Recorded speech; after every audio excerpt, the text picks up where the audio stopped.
Greetings and welcome once again to Roman of the Empire.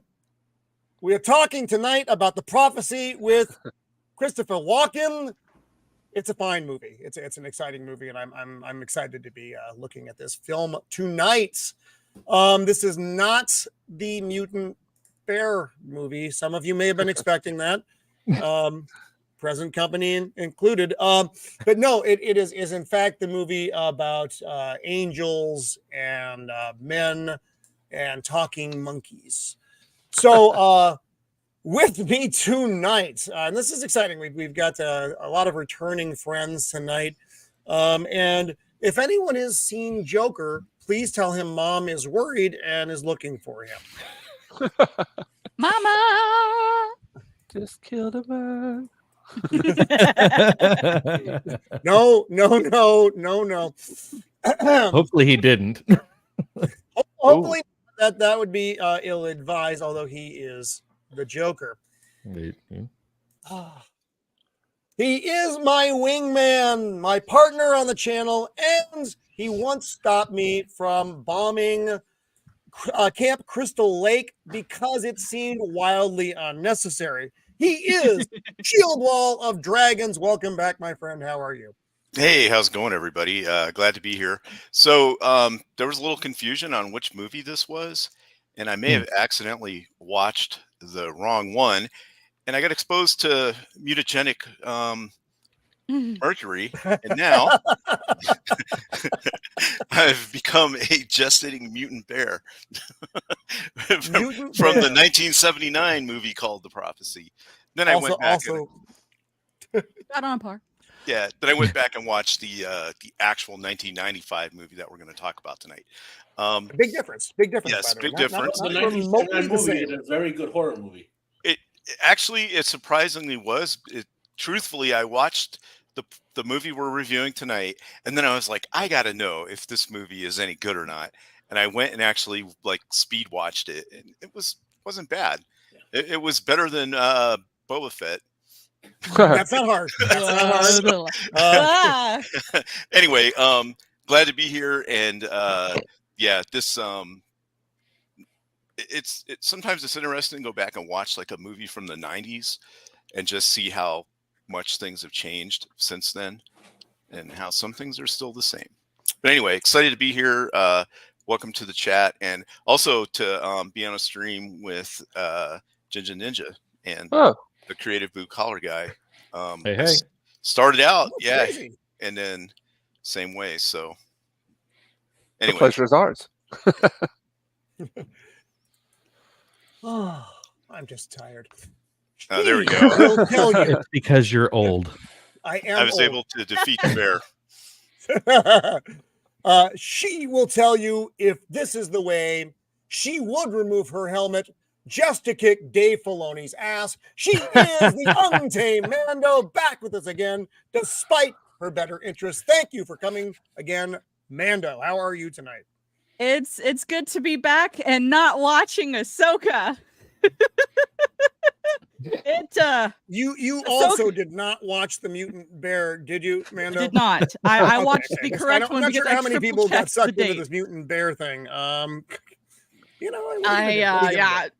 This is actually a pretty decent movie. There were some I have a bit of a theological background, and I'm just like, that's not really right. But no, there are things. I did the same thing. You're 100% right. There are things that are completely wrong. That aside from the things that they point out as being different, not that they were wrong; it's that they were expunged. No, there are things that are also. If you ever read all not the John 23 thing, but there are things that they have that and I get it's a film, it's for entertainment. They call things that it's Hollywood. Yeah, and it's fine. It's still fun. I don't give a fuck. It's still. It was fun. I was just like, look at that. Okay, cool. What do you got? He is our man in Japan, the land of the rising sun, painter, aficionado, out town. He is the Jinja Ninja. Welcome back, James Harris. How are you, thank you. Friend? Well, actually, I to be honest, I've not feeling so well. Oh no. I've got a fever. and the only prescription is more Roman of the Empire. I'm just joking. I'm doing great. Well played, sir. Well Man, I played. wish I had that clip. Oh ready man, now. I thought you were gonna turn into a mutant bear for a second. Come on, Roman. That was a missed opportunity. Are we talking about the South Park mutant man pig bear, or is this a different? No, thing? it Man, bear, pig. I think that's where Man, bear, they got pig, the yeah. idea from. by the end of Man, this bear, pig. stream, by From the end of movie. this stream, we're gonna wind up doing a review of that movie. It's entirely possible. Yeah. I mean, I You haven't will watched see that the movie. mutant So. bear by the end of this stream. You will see it.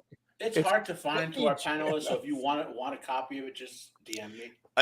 I watched it on Amazon Prime today. It's on Amazon. Is it on there? Yeah, for free right yeah, now? it's for free. Yeah. Oh, I'm watching that shit when we're done with this. So it was prophesized. We shall Mutant watch. bear. What The was it called? prophecy- It's The called- other prophecy. It's called. also It's the just called prophecy. The Prophecy. Uh-huh. 1979. Okay. All right. Yep, That's a good year. mutant bear. Mutant bear. Sounds He good. is the man who knows all the things about all the things. He is the unbearable 73, the Thad that shouldn't be. Matt, welcome back to the show, my friend. Does that say unbiased based hater, Matt? Yes. Except That is who I had to become to survive Wheel of Prime on Amazon. Ooh, that's Ah. a bold move. Even I can't stick my toe in those waters, my friend. And I stick my toe in an awful lot of things. I wouldn't admit that out loud. Yeah, just your toe. Watching that show I is had more like to- slamming your toe in something. Yeah, I mean, I'm in the White Cloaks community, so to speak, which Yeah. and it's like the amount of like even I'm like a relatively minor White Cloaker, and I get like random people telling me, "Oh, I would watch your videos, but you're a member of White Cloaks." Like, okay, fine, I mean, So apparently you're in. well, which makes sense because like when I found it, not to go into Wheel of Prime, just when I was looking at other people who found it as obnoxious as I did, and I joined White Cloaks on Reddit, right? And within seconds of joining it, I was banned for life from at least 6 or 10 other Wheel of Time forums. Oh shit. Banned for life. So That's a lot. That's not Yeah. good. That's don't, Anyway. don't do that anymore, Matt. these are the good times now. So We're back. We're back. Yeah. He will machine your parts and massage your heart with his music. He is the creative color guy. I'm sorry. That was horrible, and I feel dirty for having said all those words together. Do you have the technical Well, you're difficulty kind of slide? Do dirty we for need to hearing just do a do-over on that one? Like technical difficulty. I was do-over. really working on that most of the day too, and it did. that was so bad. You caused beer and Sitting there with a notepad writing out your Beard- jokes. Beard Like, of yeah, this Liberty one's left. good. Like, He just said, "Fuck He's it, just I am like, out "Ow." of this shit." What has happened? Anyway, welcome back, son. How are you? I'm alive. That's about all I can say is I'm here. You're finally talking about something that's not owned by Disney that I actually have something to say about. And We try. I don't know how you do it. Every time I retweet anything, is oh, you're out there doing God's work. But after a while, I think maybe you're just punishing yourself. Maybe you think that you did something wrong in life that you need to atone It's for. I'm true. not really sure. I like- may have been Mussolini in a past life, so I'm trying to make up for things on this end of things. It's what are you gonna do? I don't know, but you're talking about. I mean, I don't know if I would necessarily consider this like a horror movie or whatever, but think it's it's whatever. I would It's the call month of October. We're talking spooky supernatural season, thriller. so I'm Yeah. in Yeah. on spooky season. I'm in on I that. think it still so. works. I think it still works. It's a horror. movie. not- It maybe works. not as- It's like a I would say it's like a Maybe not as good as psychological Mutant thriller, Bear, maybe. but I don't know, like- whatever. I can't dwell on Mutant Bear for the rest of my life. I still have a Um, really hard time taking Christopher Walken seriously. Like I know this was back in the time where he was still kind of considered a serious actor, but it's just really hard to unsee. So this lot of his movie other is wacky funny though antics. because I think that it must have had a lot of the same people connected because you not only had Christopher Walken, you talking monkeys, but you had Eric Stoltz, Yeah. and you had Which let's not forget Amanda that he Plummer. was All supposed of to be which- Marty Well, McFly, and then that whole But thing all these fell people apart. were in Pulp Fiction the year before. I You got to had drop. all I these same people. got a lore drop for you. The creator of the Prophecy series is the creator of the Highlander series. Great. Ah, okay. What? I did not know that. But See, Eric Stoltz always throws me through the loop. Every time I think back, Eric Stoltz was originally supposed to be Marty McFly, so much so that they filmed a large portion of the scenes for Back to the Future and then pulled him. That did and not. And I'm just like, some of the other movies that he's done, I'm just like, I cannot see him in Back to the Future. He's a little bit weird. He's a little bit creepy. Like he just kind of has dead eyes. Like, hey. You know, we're all maybe a little creepy. In our own way, buddy. I mean, the movies that he's been in, he does a good job, but I'm just like, I couldn't have seen him being the casting. like young, It's an odd youthful, casting goofy, choice. like yeah. Was he an Anaconda? Eric Stoltz. Fucking I think he shit. was. Not He was. Eric Stoltz. I'm gonna fight when the slides come on. They're gonna be all fucked up again like they were last time. That's fine. It's fine. If his beard were a serial killer, it would be Jack the Ripper. He is Beard of Liberty. Welcome back, my friend. How are you? Thank you for having me. I'm doing well. Happy to be here with some new faces that I've not been on stream with before. So pleasure to meet all of you, and hello to everybody in the chat. Also, gotta say, Jinja and Ninja. No! Oh my god! Shit! What is happening right Well, now? that's an intro. What is there? Is it a mutant bear? is it a snake? The Oh raccoon. my god! Mutant bear is under Roman's table. Holy All shit! the bad things just It's happened. the chupacabra. I just saw beer shooting everywhere, and just I Oh my hope it was God. beer.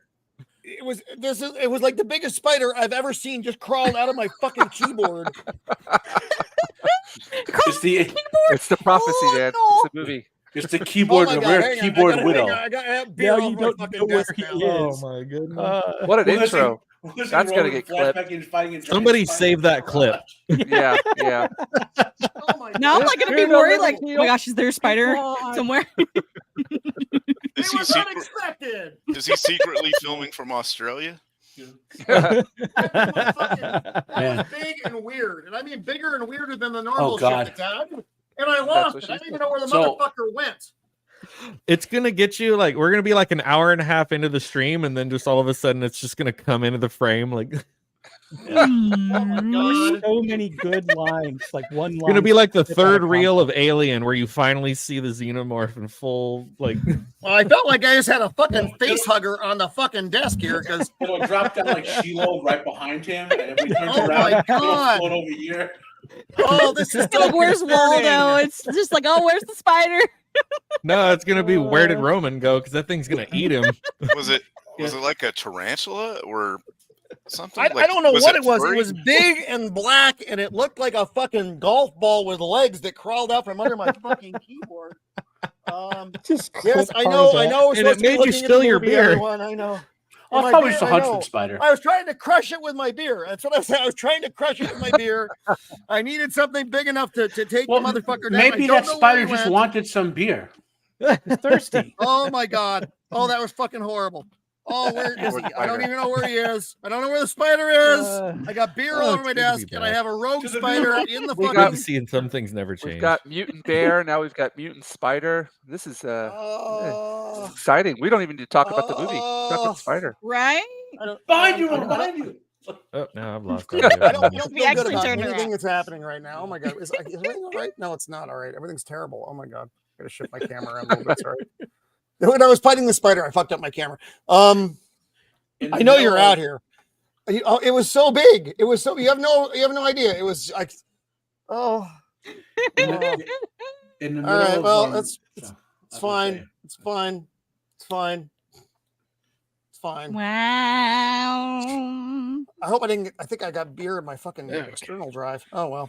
All right. Let's before I get not back to our attacked regular by scheduled another program. giant spider. Let's say hi to the chat. We've got the Boosh. Welcome, Boosh. It's Courtney. Hello, Courtney. It's good to see you. Well, it's a fucking spider. I don't want mice. They're mice. They're meese. What are they going to do? Cannoli Sasquatch. Welcome, my brother. Oh, I'm winded. I'm actually winded from the spider attack that I think may have been arranged by other members of the panel. I know you're fucking out here, you motherfucker. Jana Banana, welcome, our good friend Jana. I'm supposed to be. I'm not a baby dude tonight, am I, Jana? I hope not. Dempsey, always good to have you out there, Dempsey. The Boosh again, Cannoli, Melvin Deeply, our friend over in the England. I think you're in England. I know you're in the UK somewhere. Jacob Ironside. Hello, Jacob, master of the meme. That was probably, did you send that, Jacob? Is this revenge for all those fucking spiders? It's not fucking funny, James. It's not fucking funny. Courtney, Dempsey. Fuck. Oh, it's out. And the thing is, I know it's on this fucking desk somewhere. Oh, and I got my notes all wet. God damn it. Yeah, whatever you do, don't think about how long it's been there and you didn't know about it. Well, no, I killed one of these the same size in the house yesterday. I was moving my records around, and it jumped out, and it wasn't good. It wasn't pretty. I don't like spiders. They have too many legs. Bobby Wold, welcome. You never saw this movie. This is a really good one. I mean, between this and the bear one, I don't know if there's a favorite. Forgive me. I wouldn't know. I haven't seen the bear one, so. I saw the bear one like a long fucking time ago, probably when it came out, because I'm 150 years old. Americus 2001, welcome. Americus, can you tell me where the fuck Joker is? There's a Joker missing. We don't know what happened to him. They finally got him. Arkham finally got him. I know. Samuel the Infamous, welcome to the show. Yeah, I actually love Viggo Mortensen as Lucifer. That was a highlight of the movie for me. And the movie, I like the movie overall, but I thought that was just fucking so good. And we will get to discuss that when we hop in there. All right, the screen's going to go wonky while I bring up my slides, which I should have done earlier, but I didn't because I'm a fucking idiot. So here we go to share screen. And while Roman's setting that up, I can just give a little answer here for people who can ask questions about this movie. So it was originally intended as a trilogy. They weren't sure Whedon wasn't sure he would get the trilogy, so he put more stuff in the first movie. There are things in there, like you ask yourself questions like, why doesn't Gabriel just kill Daggett, for example? That's answered in the second movie. Other stuff like that. And I would also say, Matt, if this is me speaking, other people may have different opinions. I personally would not advise anybody to watch anything past the first movie. I would kind of disagree. The first three were okay. It's the fourth and fifth one which are utterly horrible. Although Carrie Werner's in them, and she's like really hot, and you might remember her as Maggie. Fair enough. Yeah, I had a tough time. I know you're out here. I had a tough time with the second movie, and beyond. Now I did watch them all because I'm a fucking psychotic, but. I just wouldn't. Is there a personal? The second and third aren't as good as the first one, but they do complete the story. No, John, you're gone. John lost all audio. The spider got John. I think it's the spider. I think the spider may be involved in this. I'm not going to say the spider wasn't involved because I think the spider was probably involved. Anyway, so we're going to start talking about this delightful film. Now, this was written and directed by Gregory Whedon. Whedon. I cannot pronunciate the I word. can't read it because my notes are blurred with the beer that got all over them when I was the spider. Gregory Whedon, who was the creator of Highlander and Backdraft. Backdraft. Really? Yes. That's interesting that he went in this direction. I can see the Highlander thing. I can see that because they're not the same, but you can see that there's a similar vein in the type of movie that is produced. So you've got Christopher Walken as Gabriel, Eric Stoltz as Simon, Elias Koteas, I think is how we decided we're going to pronounce this, as Detective Thomas Dagget, Virginia Madsen as Catherine, who can't keep her wardrobe on, which is weird. Mariah Shining Dove Schneider as Mary, Adam Goldberg as Jerry, who I fucking love in this movie. He's hilarious. Amanda Plummer as an equally brilliant Rachel. Stephen, I'm sorry, I got beer on everything. Stephen Heitner. I can't quite read it because there's beer all over my fucking notes as Joseph, the coroner. Patrick McAllister as Colonel Hawthorne, and Viggo Mortensen. Yes, that Viggo Mortensen as Lucifer.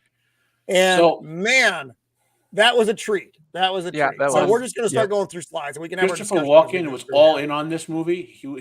Gabriel was written for him, and when he saw the script, he dove into it head first. And tell. he's a large part of why the second and third films were made, because he loves playing this character. He actually, I mean, he was the best part of those movies. I was going to read through this opening narrative,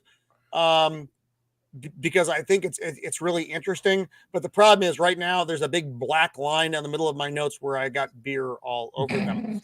And what you're getting here is Simon, who is an angel played by Eric Stoltz, and he's giving you, I remember the first war, the way the sky burned, the faces of angel ripped off, blah, blah, blah, blah, blah, blah, blah, blah, blah. And then, but I never thought the war would happen again, is how the speech ends. So he's talking about another war in heaven. And this opening shot, it looks really good. The lighting, I mean, none of these effects that are expensive, but you go back, there's the skeleton of the angel in the sand. And then the hole, I'm assuming that's his landing spot where he dropped down. They take on human form, and they are mortal on this plane.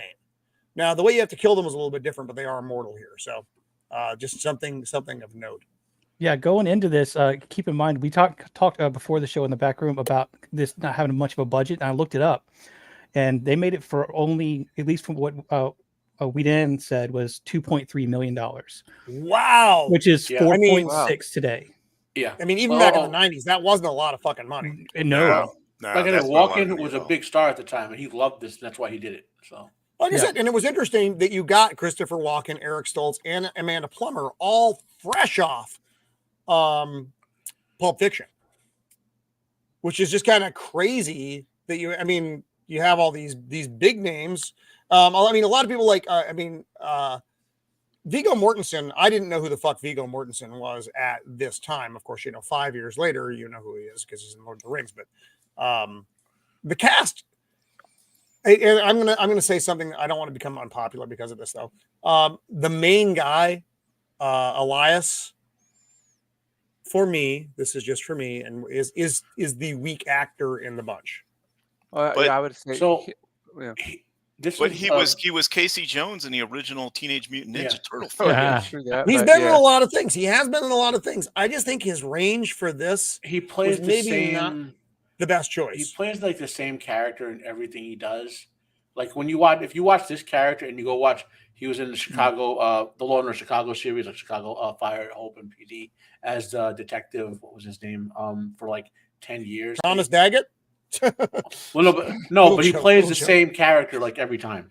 Well, he's in season 4 of the Sopranos too.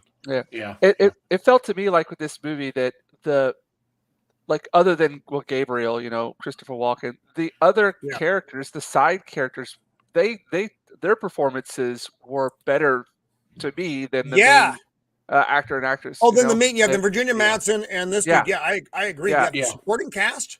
Yeah, the which supporting was cast weird is the one that took. Yeah. It's bizarre. So while this is all going down, while you have the screens, your title screen going through, there's this wonderful, just the church music and the voices of it sounds like you're getting the hymns. It's just a really nice intro to things. And what this scene is the ordination of new priests. So that's what you're walking into when you see this. And if you're wondering where the lore of this film comes from, if you were to ever read the Catholic apocryphal text, the Gospels, or the Jewish apocryphal version of that, you actually see one of the Jewish books in this movie, the Kabbalah book they have later. That's where all this like angels warring in heaven and the angels being birds and all that sort of comes from. So the gentleman on the left on your screen here, that is young Thomas Dagget, getting ready to be ordained as a priest. And you're going through, this is interesting. You get the written and directed by, and I mean, he's a really, I like the way he does things. Highlander is a personal favorite of mine as well. And like I said, you can see a similar touch in that. I think Highlander is a better overall produced movie, but this is still a really fun movie. And I think he gets his point across really well in it. Well, Highlander was a big budget movie compared to this. which is funny though, because I mean, Highlander is also like a cult classic kind of movie. That's Yeah. what this is too. Yeah. Even though they got like 7 fucking sequels out of it, which is fucking. You know, it's funny. for a He makes movie 2 like great this. movies, and he has like the worst sequels for his films. Sequels are really not his thing. He needs to Well- not do them because he's bad at them. I feel like most people, like, you can't really do a sequel well most of the time, unfortunately. Well, I guess it's true, but if you write it as a sequel, it should be a story arc, you know, and the prophecy is not. It takes you a very long time to get from this movie, which is self-contained. You don't need to watch the others. Yeah. And then you go through the others, and you're like, "What the fuck happened?" And you finally get the last, Yeah. and you're like, oh, "Okay, I got it." But wow, it's a minute to get there. So now Thomas is getting ready to get ordained, and you can see he's already starting to perspire. It's a little strange. This should be like one of the best days of his life. And I get it, you're nervous and stuff, but he seems already very nervous and off. Well, I mean, he's just like a typical groom walking down the wedding aisle, right? You know, hey. So Roman, with the bad hairpiece. it's up to you, Roman. But so is it okay if I spoil the second and third one to explain the chunks in here that don't get explained? Let's see how this goes. I'm not opposed to it, but I don't want to ruin anything. There are about to be some questions asked with the scene we're getting to.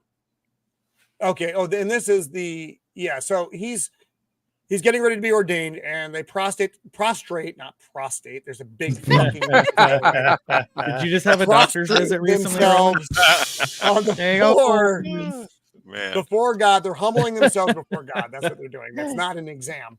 That's the big difference. And when Thomas does this, he starts visibly shaking, and he gets these images of angels screaming and just this terrible savagery.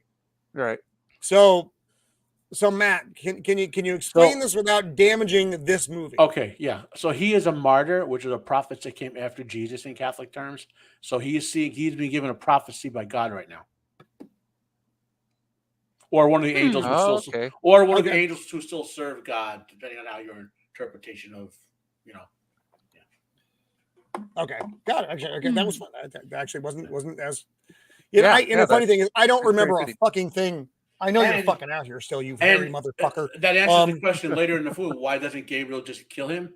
Because he's not allowed to. Casey Jones is having a hard In time. fact, There are no turtles in this movie. There are no turtles, Dempsey. I'll give you the whole answer. You know why he's screaming? Aren't there though? Gabriel He's screaming because he saw like the new version of April O'Neil. That's what's going on right there. That would do it.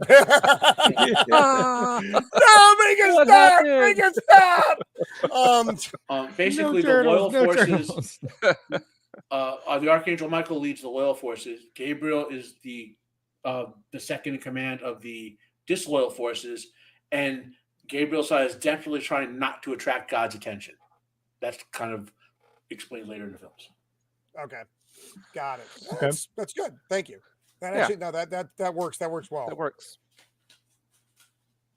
And the imagery in here is really well done. I like the way they do the shots. I think it looks really good, and the whole shot coming into the church and everything, that looks really good. I mean, you feel like you're at an ordination, and then everything goes haywire. And I thought that the blending of the screaming with the angels, everything, I thought that all. This is your introduction to this character, and I think for me, I thought it fucking was brilliant. Joker Boy. brother. There he is. Sister JV. brother. What the Joker's alive. Fuck! We're worried that a mutant bear had eaten you. Yeah. Scissors. He is the scourge of Gotham, the nemesis of the Dark Knight. He is Joker Voice. Welcome back to the show, buddy. We were worried. We were actually genuinely concerned. We're like, Batman got him. Roman was very Yeah. worried. Gotham. He watched the wrong movie and he had to speed watch this I one. actually put you on a milk carton because I was that concerned. You would have gotten more results with my picture on a fifth of Jameson. I was about to say, I was like, are you sure milk carton is the thing to go with? Accepted. Nah, gotta put it on whiskey. So now we are in modern day. This is Los Angeles, right? Did I say? I couldn't figure out where I exactly thought this we was were. back east somewhere. Yeah, this is Los Yeah, Angeles. it was like a Nevada. small LA. copper mining town. I think no. That's where we He's in end a- up. he's in Right a now we're city. in. Yeah. But I Yeah, don't he's think they Oh, ever in say he's what a big city city he's in. cop. Okay, you're right. I'm going to say it's Los Angeles for the sake of argument, just because it makes sense. Because they talk about Arizona, and Arizona is kind of close. And old Tommy Daggett, now not a priest, is up smoking on a roof like a weirdo. The guy tells With him a he can't bad be up wig. there. He flashes his badge, and the guy's like, "Oh, I'm sorry." It is And then LA. he goes, He's what? Yeah, He's sorry. "Okay, fuck off." Look, He's sorry. Don't much you Canadian? know? Sorry. God damn it. I'm sorry. Well, I'm If sorry. you've never caught it, Roman says sorry like a Canadian. Hey, Yeah. Don't you know? What's that all about? You know, I don't think Zax would Take agree. off with your me. shirt. Zax would be on You like my that side pop? in this argument. Zach is offended by me comparing you to them. Two Canadians like Roman's not a Canadian, eh? No. So now we're in Tommy He's Daggett's. like, no, we don't want apartment. Roman. He's still got priesthood books laying about, and he comes in, and there's this odd fellow perched on the back of a chair, which is very unnatural and defies gravity. I But do. it's like- I like this shot right here. This Oh, is a I He's really got love good some shot. wicked Yeah. core Look at strength, that. man.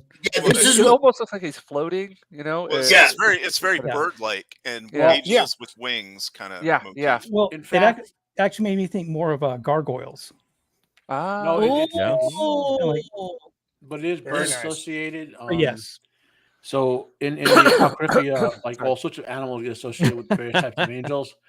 Predatory Yes. birds, one in particular, you'll see him tasting like he's pecking with his beak and That's stuff not- like Yeah. that. It's not fucking funny, Zax. No, That's you're right. hilarious. Yeah, they do. That's Yeah, funny. It's hilarious.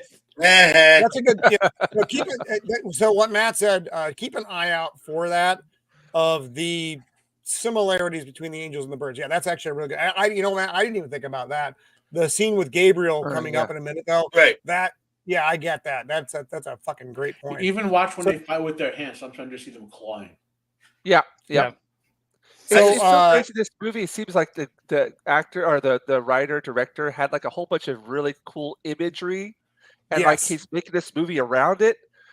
That's why I think it doesn't, like, some parts of it just fail to equate to what he's doing, like, image wise, because it almost seems like it's kind of an afterthought with some of the acting or some of the stuff that goes on between. But he has some really good imagery from the get go. Yeah, such as those shots. So Tommy comes in. He's like, "Who the fuck are you? Get down, Yeah. get down." And I love this though because Simon, played by Eric Stoltz, is like, "This used to be so much easier." Right. Now, talking what about they don't explain very well, though, I don't think what they explain very well is when this all started. Yeah. They because a lot of what they talk about, and this is later on in the movie, and we'll get to it, doesn't quite work with what we know in. And I'm Catholic, so basically in the Catholic theology, there are certain things that don't line up properly. So I'm just kind of curious the way that this goes. So, But- in Go ahead. future movies, basically the dispute happened when God came down as Jesus and lifted humanity up. Okay. That Yeah. makes a lot. Okay, thank you, Matt. Yeah. I wish they had thrown that out there in this movie because that's where my confusion came in. Well, So I was talking to Mrs. of the they- Empire. They do talk about it as to why they're having the war in heaven. It's They one talk about the faction. war, but they don't talk about the timeline. If you talk about it in terms of, well, when humans are created, it becomes problematic. But if you move it up to the timeline of Jesus, it makes a lot more Okay. sense. I see where you're going with it, right? Right? Okay, Basically, okay, until thank you, Jesus Matt. came down, humans weren't anything Everything other was than- fine. than just Yeah. monkeys, basically. Okay. Yeah. Yes. And so Thomas is like, "Dude, stop." And then he wants to have a conversation with him. We don't, and this is one of the things that this movie doesn't do well is we don't really know where this conversation goes. Mm. he sits down, and Thomas, when he was going through the seminary, wrote this thesis on angels and religious scripture, and it's basically writing a book. And what was it? Simon asks him, "Do you still have faith?" Something No. along those No. lines. He asked him, "Do you still think you're part of God's plan?" And then Thomas says, That's a complicated. "That's complicated." And then Stoltz is like, "No, really isn't." Yeah, no, it's not. And that's pretty much. Well, he's suffering from cognitive dissonance between the visions he was given and what he was actually taught in the seminary. And again, just so people understand, in like 1600s and Vatican II Council, the church purged all this, like, I wouldn't say weird stuff out of like the Bible. Like if you read the Bible in like the year 1400, there was like angels fighting all over the place. Like there were other gospels in there and all sorts of stuff like that. And Sounds cool. Yeah. So if you Matt, actually, well that brings up one of when we go back to Thomas on the rooftop, he's talking about one of the strangest gospels, which is not a gospel, it's a scripture, it's kind of semantics, but whatever, saying there now even now there are angels in heaven with savage weapons, something along those lines. Yeah, and that's another thing. The reason the church purged this stuff, because I mean, one depiction of angels, and especially those extended texts, was a lot of angels were God's hitmen. Yes, if you think of Sodom and Gomorrah, for example, that's one instance they kept in there. Yep, and we get to that later in the movie, and it's actually Thomas actually in one of the few scenes where I think he actually does a good job, delivers that's kind of question to Catherine. Isn't that the whole point of Gabriel? Doesn't he come to Earth with a flaming sword as an instrument of God? That's what I thought. To guard the gates of Eden. Yeah. Right. Yeah. Yeah, exactly. Yes, Copa. That's 100% true. Yes, Simon did sell heroin to John. I think he was actually wearing that same coat. That might have been Travolta's coat. He may have stolen it. So here we have this wonderful image of an angel falling. And this is what I think is neat about this angel, who we what's his name? Uziel. Uziel. Uziel. Is that he doesn't, I don't think he gets the time he needs to properly form. Because he's an odd-looking bird. He doesn't care. In other words, his forehead is really just peculiar looking. And we'll get to his eyes here in a sec. Simon cares about blending in. He doesn't. He's one of yeah. And this is really neat. Again, you have the bird thing. He's just perched on one of those construction barrier things. Mm-hmm. And again, he looks like a crow here. It's the imagery is really good. Yeah, it's great. It's a great shot. Yeah. Hi, Jinja. So before we move further, hey, what's up, Joker voice? Who? I'm a fucking owl. Whose time was it to see this movie for the first time? Who hadn't seen this before? First time. So Beard of Liberty and Mando. And Joker, you hadn't seen this either. No. Wow. I'm surprised. I was too. No, you were older than 2. I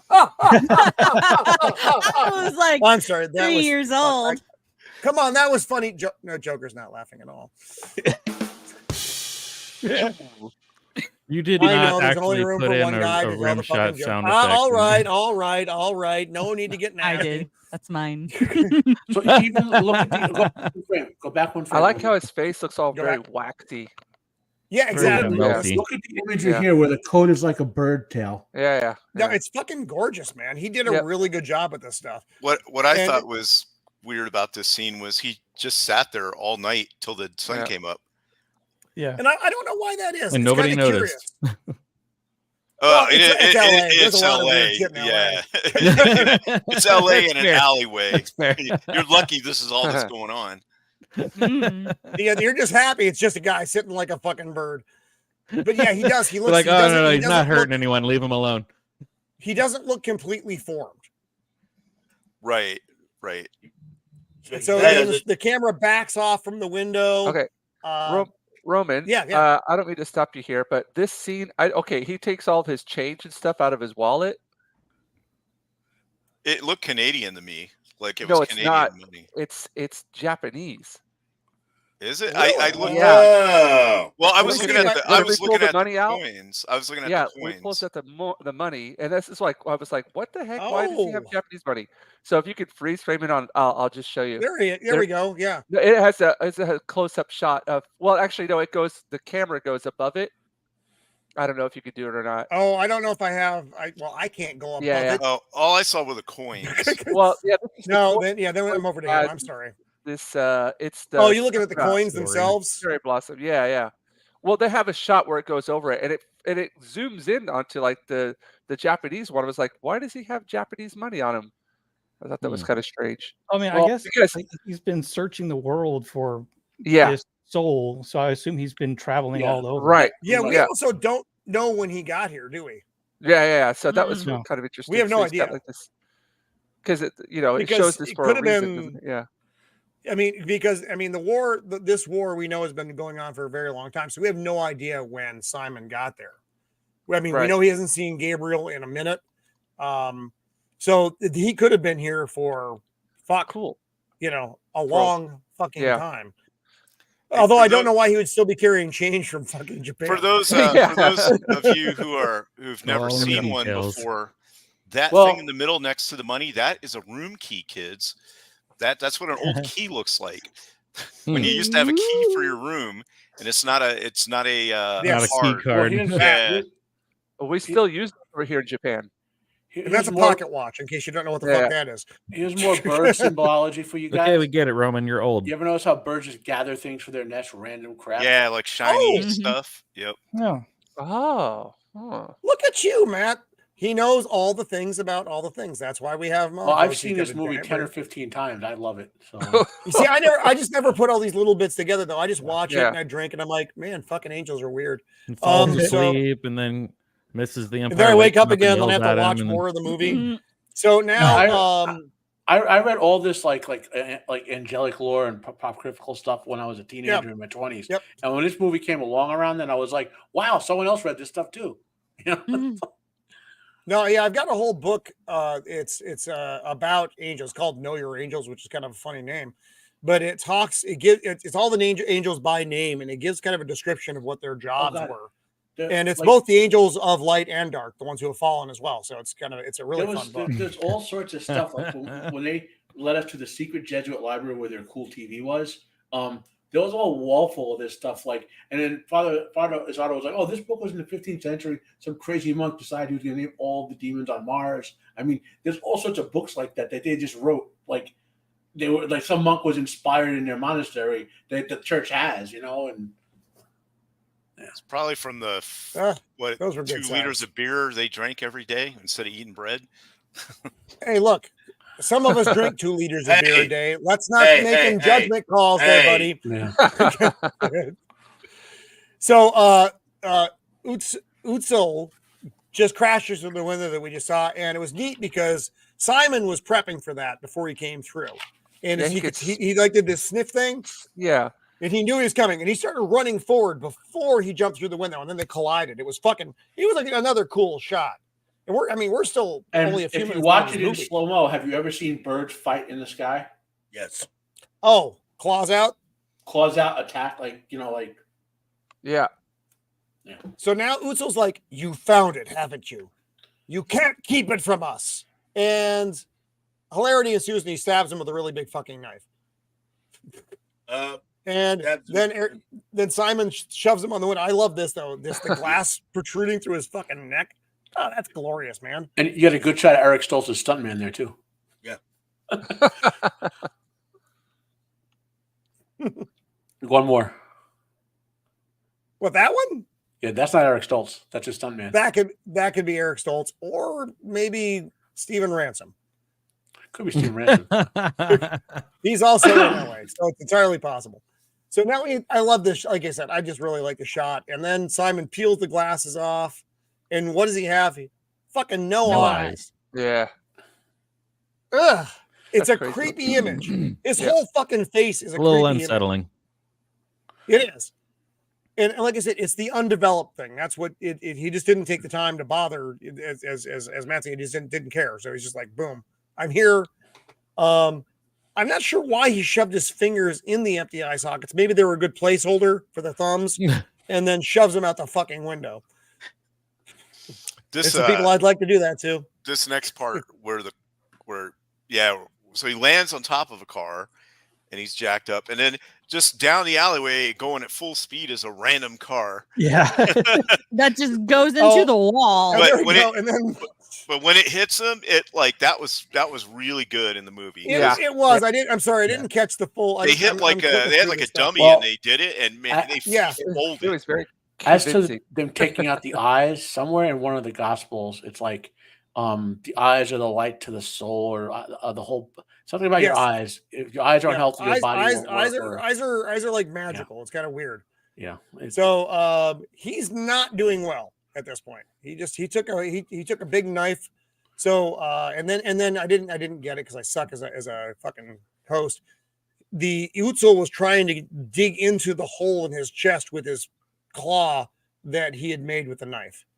And there's old Utzel just kind of spread out over the hood there. That's lovely. And Tommy Dagget's arriving on the scene, and he's like, "Why the fuck am I here? I work nights. This isn't my deal." And the other cop's like, "Well, we'll get to that in a minute." Now, my one major criticism of the movie is from about here for the next half an hour. The pacing is a little messed up. Like, I won't disagree with you. Mm-hmm. Yeah.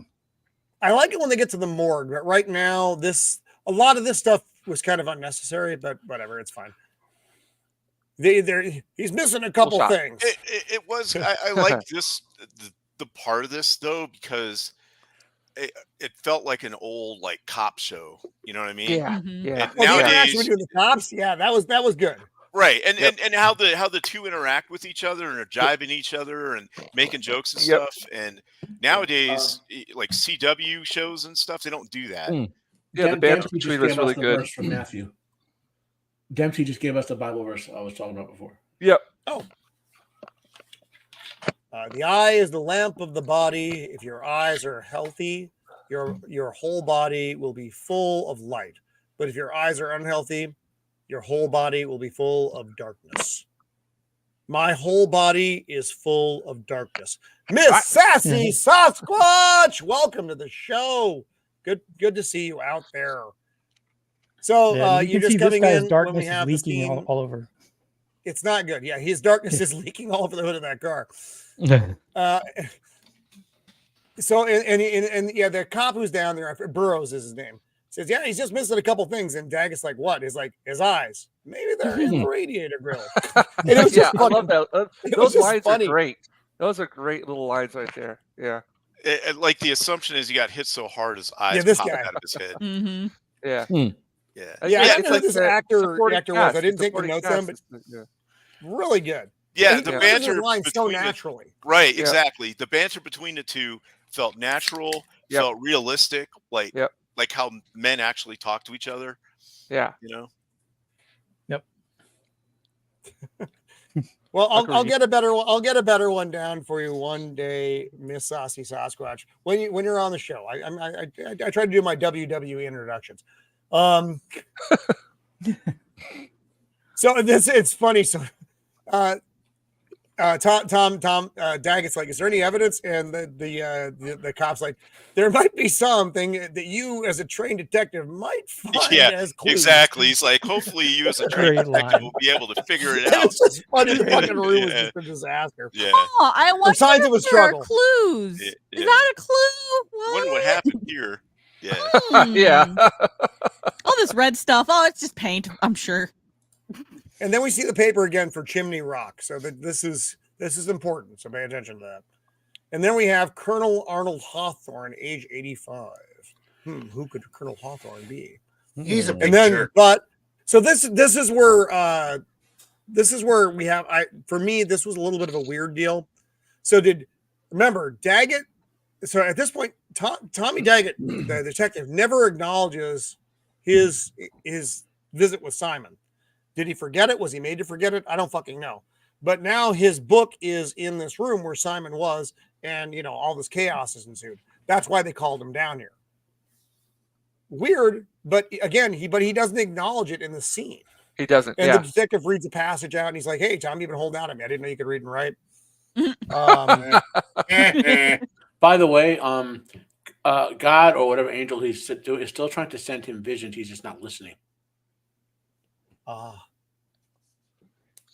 So now we are traveling to Chimney Rock. The town is dying. And I having been through Arizona, I can tell you that they really filmed this on location in some real little town somewhere out there. Because it really looks like that.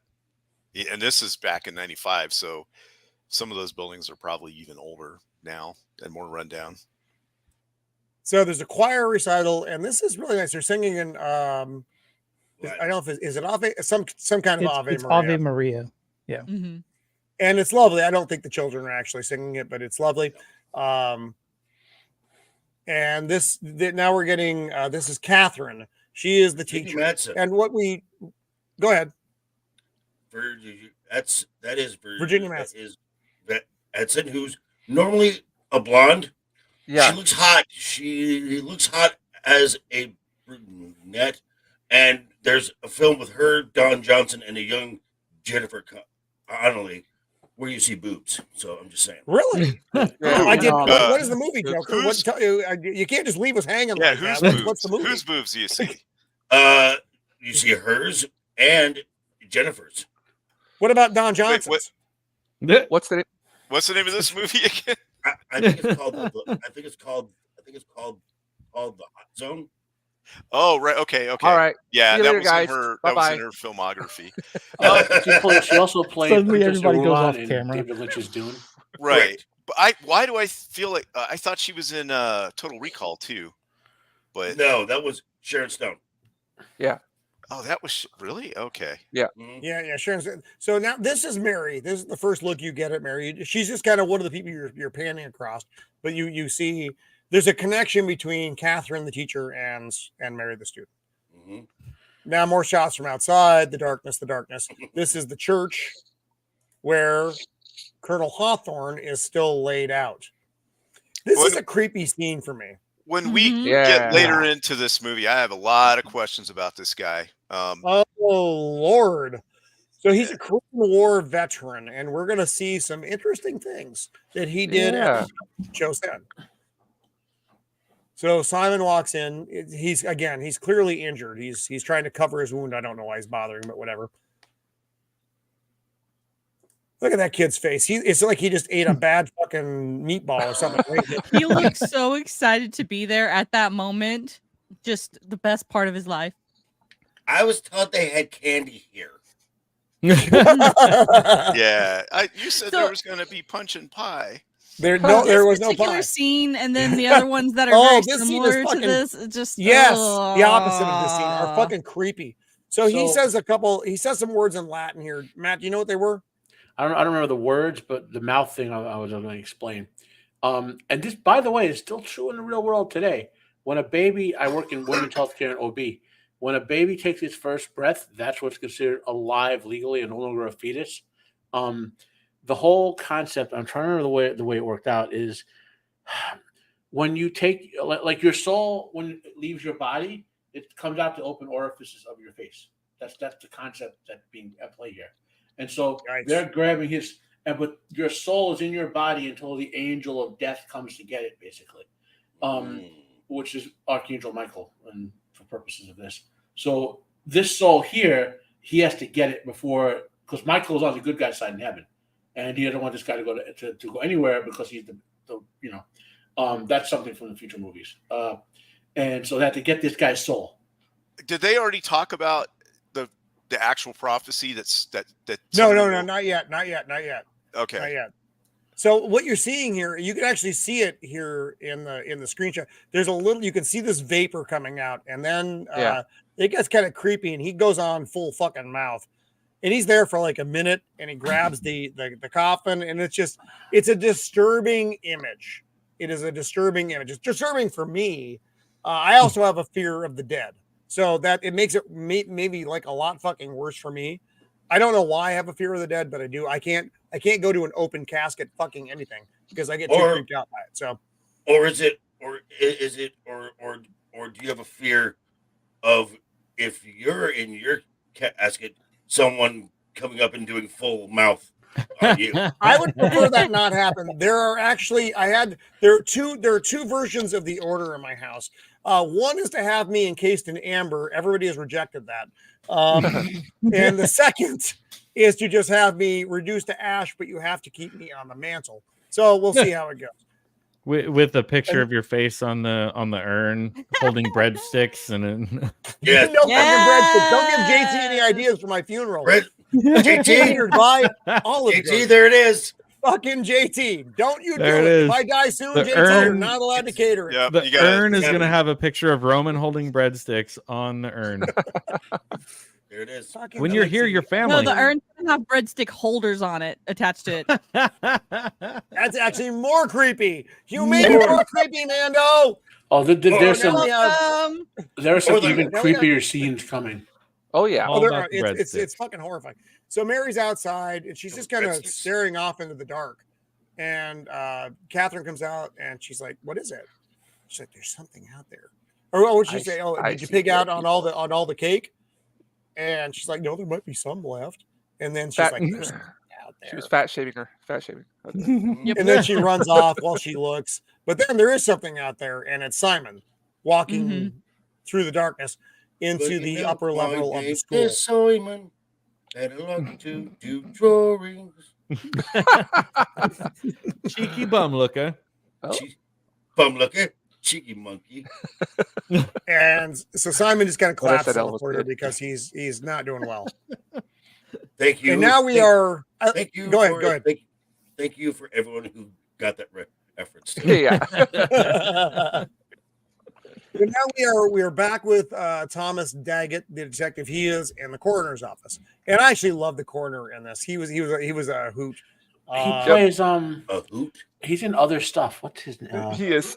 I kept expecting him to Joseph. pull that line from Stephen, Seinfeld. That's gold, He's in Jerry. lots, hang on, he's I in gotta look lots at of my. stuff. Stephen Soprano. He was in The Heitzner? Sopranos, wasn't he? I can't read this properly because my eyes suck. It's because you're old. Heinler? It's something like that. I always said Hitler, but It's he- Heitner. It's Heitner or Yeah. Hitner. was he in The But he's Sopranos? the coroner, and he and Tommy are friends, obviously. He was They in have a Sopranos. rapport. Yes. Well, he's Oh, a native was of he? Long Island, New York. So he's there. You go. He's already got a leg up. Let's see here. He said. Huh. He was on That's So We got Raven. nothing.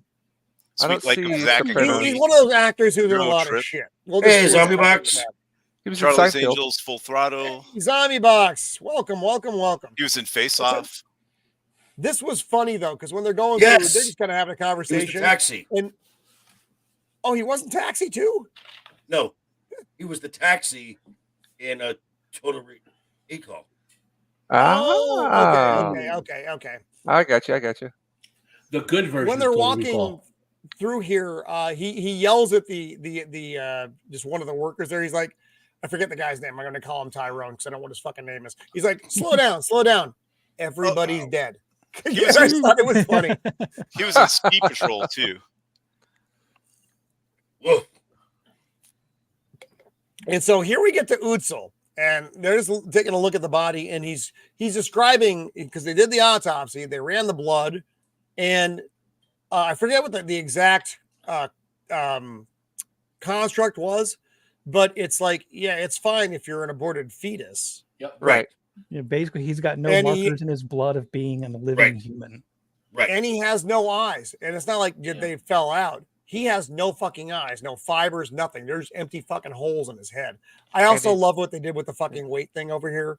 They made it a smiley face, which I think is fucking hilarious. Mhm. I love the attention to deal with the claw mark too. If you look on his the fake corpse there. hmm And he was also he was also he Yeah. was born with born. with- Well, he was created with. Both. Ew. That's Hey, fine. Where is it? Oh, there he goes. He's a hermaphrodite. He has Apart. both female and male organs. And Thomas is like, well, think of the possibilities. And Joseph's like, yeah, you can be frigid and impotent at the same time. They don't work. Anyone else have a hard time not seeing this guy as his obnoxious character from Seinfeld? Yeah, that's That's who it the is. entire time. Yeah. That's it. Oh, that's what it is. I've been trying to do it. That's what it is. Yeah. That's he's the comedian. He's the one who keeps irritating. As soon as I Jared. saw him, I was just like, I can't unsee him as that obnoxious guy from Seinfeld. Yeah, that's his line. That's gold, Jerry. That's gold. So then he brings out this Bible that he had in his coat pocket. It's all handwritten, and it's got this symbol on it, which he also has on his neck. And he has this great line. He's like, "Yeah, that's nice, isn't it?" And then they go to this. Now, and This also part was fun. The observation of this when the coroner said, you know, it's actually quite lovely to Yes. look at, which I would agree. And then Tom, he's like, yeah, it is. Can I keep this? And he's like, well, yeah, if you sign for it, sure. Sign for it. That's it. Yeah, that's it. And he says, and there's a Velvet's bookmarker to John 23, and Tom's like, that's funny. He's like, That's what? He's like, no, there is no John 23. It was Revelation 23. Well, John wrote Revelations, Correct. so it's one of the Johns. One of the Johns did. Hey, don't drag me into this. one thing I liked about this whole part of the like where he goes to the morgue and all this is that everyone is helping him. Nowadays in a TV show, they'd be like, you don't need to be here, get out of here. It'd be like one, hurdle after the other. Instead, they're actually working together. This guy cares about what he wants to do. And today they'd be like, you can't have that book. And they have to steal it or something. Look at that. They just move the story along awesome. and everybody is helping everybody and like actually doing their job, instead of the opposite, Right. which is what we fucking And- get now. One of the great things about this movie, by the way, Well, that's terrible. Oh God, and it's- prayers for it's Jana, by the way. I hope you're healing up well. it's very show, meaning it's like, in other words, we as the audience they're just telling us what's happening as an audience. The Right. characters Yeah. may be investigating the mystery, but they're just showing us what's happening. So we're following the journey of the character's investigation, so to speak. So now we jump to Tommy at his desk. He's got the Bible that he got from the coroner's office. He's got his Bible, and he must have like a book of Latin translation or something over here, so he can try to make notes. And again, It was probably he's actually reading- written in Greek. Yeah. Did Well, you it's Well, it's notice? funny because that actor is also Greek. Did you notice That's about not his that good. desk? I No noticed computer? it. There's no computer. There's no. Oh, It's there's it's no if monitor. you- You're right. And if you look in the other shot, the other desk has an electric typewriter on it. He's got an old radio that takes batteries. It's you know what I mean. Like, it's not That's plugged right in. here. Yeah. He's got a pencil check. and pencil sharpeners and Yeah, otherwise, you could have done this in like a minute. What a time to be alive. It was a better time to be alive. I'm not Yeah, gonna lie. no It was Alexa, hard to do shit. no But it was a better Google. time to be alive. no No Apple tablets, Watches. no- Right. Yep. Wow. Legacy. So Legacy. he's just going back and forth between the old text and Revelations. hmm Oh, no, What world. was that? Sorry. It's music. Was that Somebody the spider? just starting to somebody trying to throw a rave all of a sudden. No, it was. I had to. And turn so my phone we down. get most of this. And there were angels who could not. I forget what the Who word could is. not Basically, bear the lifting of man above them, and like Lucifer again rebelled against the armies of the Lord Archangel Michael, and there rose something. So this is a where second second war war in in heaven. heaven. So this is where we Okay. find out that. So you had the first war in heaven where Lucifer was kicked out, and him and all his angels went to hell.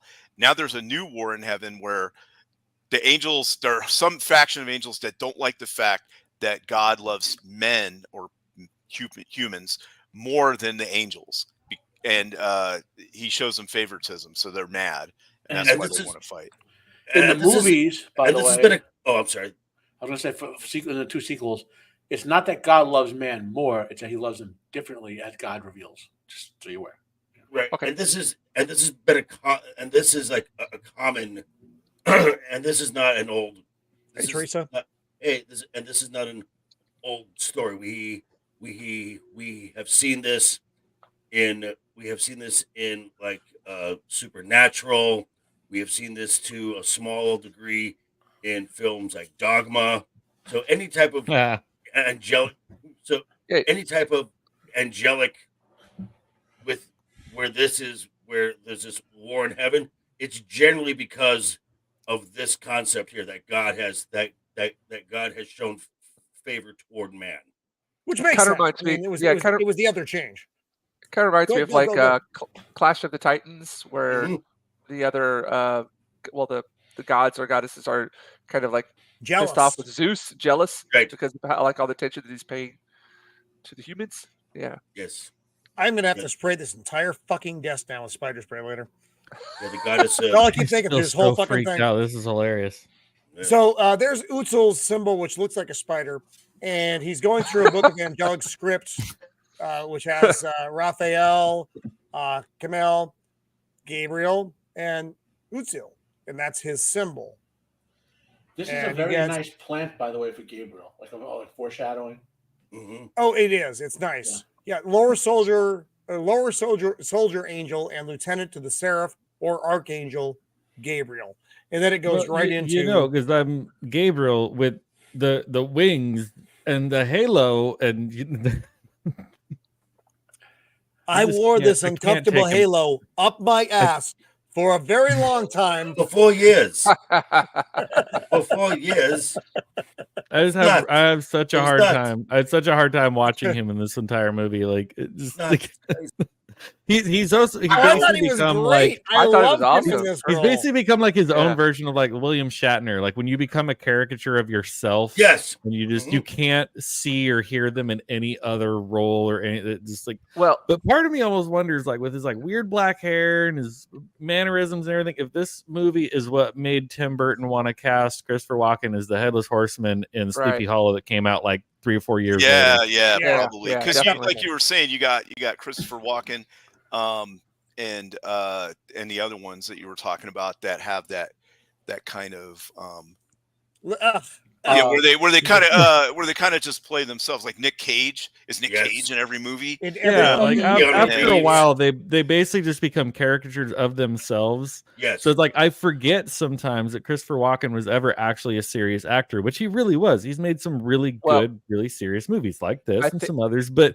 once he got well into the late 90s, I mean, when he was in like Joe Dirt and like some of this other stuff, it's like he's just having fun, but it's like it's hard to take him seriously now. Well, I think he's going to get a chance to show his acting prowess in Dune 2 when it comes out. Yes. The Emperor. Wait, they cast him in Dune 2? He plays Shaddam Carino IV, Emperor of the Oh, really? Wow. Yeah. Oh, wow. Shaddam Carino IV, Emperor of the known universe. Oh, really? Yeah. Wow. So he just has to play it like the King of New York, and he'll be great. So Paul Atreides, you were on Dune for a really long time. You're talking to me. Your tone is all wrong. Let me ask you a question. Does your mother sew? Boom! Tell her to sew that. Because I'm missing cowbell. No, I'm like anybody else. I put my pants on one leg at a time, but once my pants are on, I make gold records. I don't know this yet, but Dave Villeneuve is enough of a director that somewhere behind the scene, like you'll just see a cowbell hanging on a wall somewhere. I hope not. Oh, that would be hilarious. It'll happen. Yeah. So he says his first word here, and this is where you get he has a more gravelly voice here that he's doing, which is interesting. It's like Simon. Because he tasted the blood and he knows who it is. More cowbell. So now we're back at the school in shithole Arizona, and the girls are running in. They're going to play hide and seek in the top level of the school, which is sure they are. They're going to play hide and seek. Yeah. So I have a problem with Mary's outfit here. She looks like she's wearing mom jeans, and she's like 8. And it's a little off-putting. It's very disturbing. You have to remember, this is the 90s. We had the mom jeans. I don't know what's going on with the 8-year-old. Yeah, it was the 90s. Those are hand-me-downs. What we now call mom jeans were in fashion for all the youngsters back in the 90s. Yep. I don't like it. So she's looking for her friends who are playing hide and seek, and she ends up running across Simon. And he's like, hello. Looks like a hobo. He's like, hi. I have some My ice name is cream for you." Simon. Okay. My name is Simon. So they have a little conversation, and she's like, I got, I gotta go. she's like, do you? And she's like, are you hungry? And he's like, she brings him some food. That's an awkward. That was picture. not a flattering screenshot. Yeah, I apologize to Mary for that screenshot. And So and I anyway, know- they have a little and I know- conversation, and go ahead. And I know that, That was a boomer moment. and I know the girl is 8, and it's not her fault, but her incisors are just very pronounced and very white. It's just Oh, she's got the Oh, fangs. something's They're a wrong little with creepy. being white? Huh? white. Whoa! Beaver What are you teeth. doing there? I'm just saying, she's got beaver teeth. Well, some of us I can't show them, but I have pointies as well. So Beaver teeth. I mean, it's her front two incisors are just. You're talking about her giant chompers. Yeah. I do just got to Going say off- that The kid's going overall, off to get him some food. yeah, now I do got to this say scene, overall, I do this like is where her in that things role. really start picking up for me. Ugh. This is where we meet Jerry. There's a Hey, Jerry. weird song Hey, playing. Jerry. Hey, Jerry's Jerry. great. You know. I don't know the piece of music, but I wish I did. Jerry is a corpse. It is Jerry is you don't know what he is when you see him. So everything in here is rotting. There's maggots on the food. There's a picture of Jerry. And his His emo girlfriend. girlfriend. His Yeah. girlfriend Here's another one almost that like I cannot unsee him from Dazed and Confused.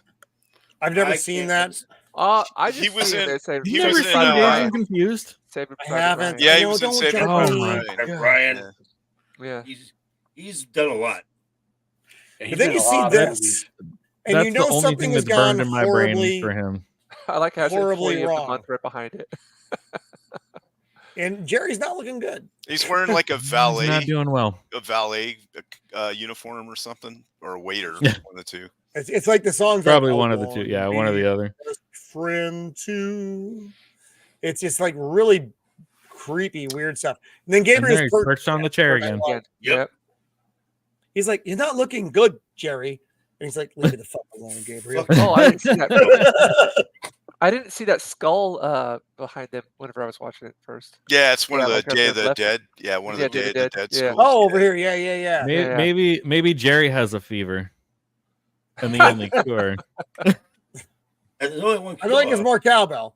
So Yeah. everything in here is just trash. Obviously, it's not looking good for Jerry. And he's got that 1970s turntable stereo back there. Hey, that was I the have shit. one of those. That's a good thing. I wish I had Yeah. one. He's got a nice looking Good. blender. Roman took that one personally. I did. And he starts whimpering here because he's The, Gabriel's I like, wanna- "Oh, Stop doing that. I don't like He's it like- when you do that. he's like, stop it. You know Stop. I hate that. Stop it. And then he says, and then he Wait, he's says, in Private Ryan? Are you fucking Yeah. kidding me? I didn't know Yeah, that. he's the one No, who gets yeah. the snap there at the end. I know everybody in Yeah. Private Ryan looks exactly the fucking same to me. I know Is Vin this- Diesel's in it too. It's probably the fucking same character. Is Matt this true, Scrappy Copa? is in the You chat. and Jana watched Private Ryan with Adam Goldberg? that's kind of neat. Well, remember, Copa's like a person. He's not like the rest of us. Wow. Nice. Us. Welcome, my undead brother. It's good to see you. But why? Always good to see Why? you guys out there. So We all look like now, Leatherface? And well, and now then Gabriel, and then Jerry says something else. When he says something like, "God damn it," and Gabriel was like, "I will not allow that profane." yeah, Yeah, Watch yeah. the profanity. Yeah. You need to watch He doesn't care the about what he said. profanity. You need to watch the profanity. Just goddamn it. Okay. So crazy. now Gabriel's like, I need you to do something for me. I need you to go down to the coroner's office. And I need you to get this box of stuff from John Doe number 12 or whatever. The relationship between these two people like It's so almost good. reminds me of like a vampire with its Yes, what should we call it? yes, exactly. Okay, it's dude. familiar. Renfield. Familiar. Yeah, there we go. Redfield. Yeah, Redfield. Yeah, he like Yeah, has to do what he says. He has no Yeah. desire to do it, but he has to 'Cause do he's it. not like Yeah. fully undead, but he's like sort of undead. And he has to yeah. listen to his master. Yeah, what happens is Gabriel has to find somebody that just is on the cusp of death. And Right. he watches them die, and at that very moment, he can Brings them like back. bring them back, Yeah. so they so can be cool. his puppet. Mm. Yeah. Well, that's like like we're kind of getting And ahead none of of them happy ourselves a about bit, but like later in the movie when things happen and stuff, and he's like, you know how hard it is to get one of those. Yeah. Well, the soul is still with the body, so to speak. So Tommy says Tommy fell asleep at his desk doing his translation. Joseph shows up. He kind of wakes him up. He's like, "Hey." He's like, "Hey, And so Dum they have Dum." a discussion about that Bible, carbon dated to 2nd century, making it the oldest in existence that anybody knows about. That was That's a kind pretty of quick carbon dating. Yeah, that's what I was going to say. But yeah, The you other can't thing get about that that shit show was the You amount of kidding me? resources. They'd be like, "Oh, Hollywood we carbon carbon dating. dated it and sent it off for this," and it's like, come on, Yeah, this it's like is LA. overnight. It's good to go. Yeah. But that's fine. Top It's a movie, priority. It's fine. So yes, he's like, "So don't fucking lose it." And then he asks, so what do you find? And then Thomas gives him, kind of the who's what. And this was the interesting part. And this is where that prophecy comes out. About the second, what the war was about us. But then there's the second part, which is there's going to be a dark soul. It's going to reside in a warrior. It's not an angel, but it's like the kind of the super warrior soul, which one side or the other wants to get a hold of, but it resides in a man, not an angel, and it eats it eats dark souls. It's a really creepy fucking prophecy. And I guess the concept is they're collecting the dark souls to use them as a weapon. I think. Yeah. Yes. Because humans can actually they're better at like thinking up ways to kill stuff than the angels are, which is pretty impressive. Yeah. So spoiler here: the long-term plan of the side Gabriel is on is finish up the war in heaven and then use this guy to wipe out humans. Oh, Gabriel is like number 2 in his faction in the Prophecy trilogy. Yeah, they didn't really get into that, but I kind of got that feeling that they wanted it to get rid of humanity because that was jealous. Basically, jealousy started everything, so it made sense to me. Yeah. If you blow up on this, it says freezers are for bodies, not beer. I was just gonna say, like, can we appreciate the fact that there's a sign on the the coroner's cooler that says, yeah, exactly that. Well, I appreciated that. This is back. That was a fine little detail to pick up on. This is for is bodies, not beer. This is back in the days when you could like have a few cold ones after work and no one would say anything. Also true. Remember, he doesn't have a computer. He has a little shitty television in front of him. Oh yeah, one of the little black and white. Yeah, like nowadays antenna, he'd be like screwing around on his phone. Yeah, on a tablet, his phone, whatever. Like, yeah. And Gabriel comes in, he's like, shh, and just kind of pushes him over. He starts sniffing around. We're gonna burn this mother down. And then he finds black hair. His buddy. And this is so he does actually seem to show a genuine care about Utzel. The hands-on kind of thing. He's not just getting rid of the body. He is taking care of his friend the way they need to. That's the way that I took this scene. He doesn't want the humans to do it. You'll hear a line later in the movie where Gabriel said he can't hear God's voice anymore, right? You'll find later in the 2 movies, Gabriel is upset because he can't hear God's voice, so he's blaming humans for it. Oh, okay. Which makes sense. Yeah. So he does this little ceremony over the body, and then the finger thing, and then in fuego burns the body, which would have set off alarms almost immediately in any modern institution. There would have been sprinklers going off and all. They would have been. It would have not been good. It would have not been good. I think even back in '95, they would have. Yeah, they would have been going. Yeah. Yeah, that would have went off. So all the kids are coming back in the classroom. She's like, "Hey, has anybody seen Mary?" And they're like, "No." Were you guys upstairs? No. I was. And she's like, "Fuck all. Okay, fine. You guys read your fucking books. I'm going upstairs." The thing about this building is it's the school, But since It's the mine giant. closed in the Yeah. and the town used to have a lot more people, but the copper mine closed, so most people left. So they don't use most of the school, so it's just full of like chairs from the 50s and stuff. Yeah, just And empty space. right, so just filled with junk. Ah, creepy. This yeah. scene, Oh. like this, They Yeah. couldn't Yes. make they, creeped me out, man. I was like, nay, I don't care if you're a good guy or not. This is inappropriate and not okay. well She's like married over here. the two That straw Catherine- things like they're on a yeah. date from the 50s or Yeah. something. Yeah, and then I know it's There at two the straws. malt shop. I'm a Like, but teacher she's over wearing the here, mom and jeans. I'm a teacher, and if I walked into a room with one of my students there with a man, I had no idea who he was. Oh, and he broke looked into like there, a I a would- hobo. Yeah. I would react So- a lot more stronger than like Catherine does in this scene. It's like, Well, no, oh, you hello, wouldn't who are because- you? So he's a good angel, and they still radiate the we love humans. Is thing that what it going on is? in them. Yes. I kind of got Okay. that feeling All right. later on in this scene when he's talking to her.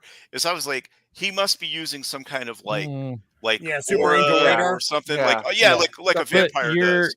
your initial instinct, your initial reaction before knowing anything would be much Right. more like I understand like her like not wanting to upset the little girl and she's trying to just be like, okay, like go downstairs. But like if you just walked in, I feel like your instincts would be like, what the fuck? Well, Like, it was the same with the Well, little. Yeah. I'm gonna, but I am if, just I am just appalled at the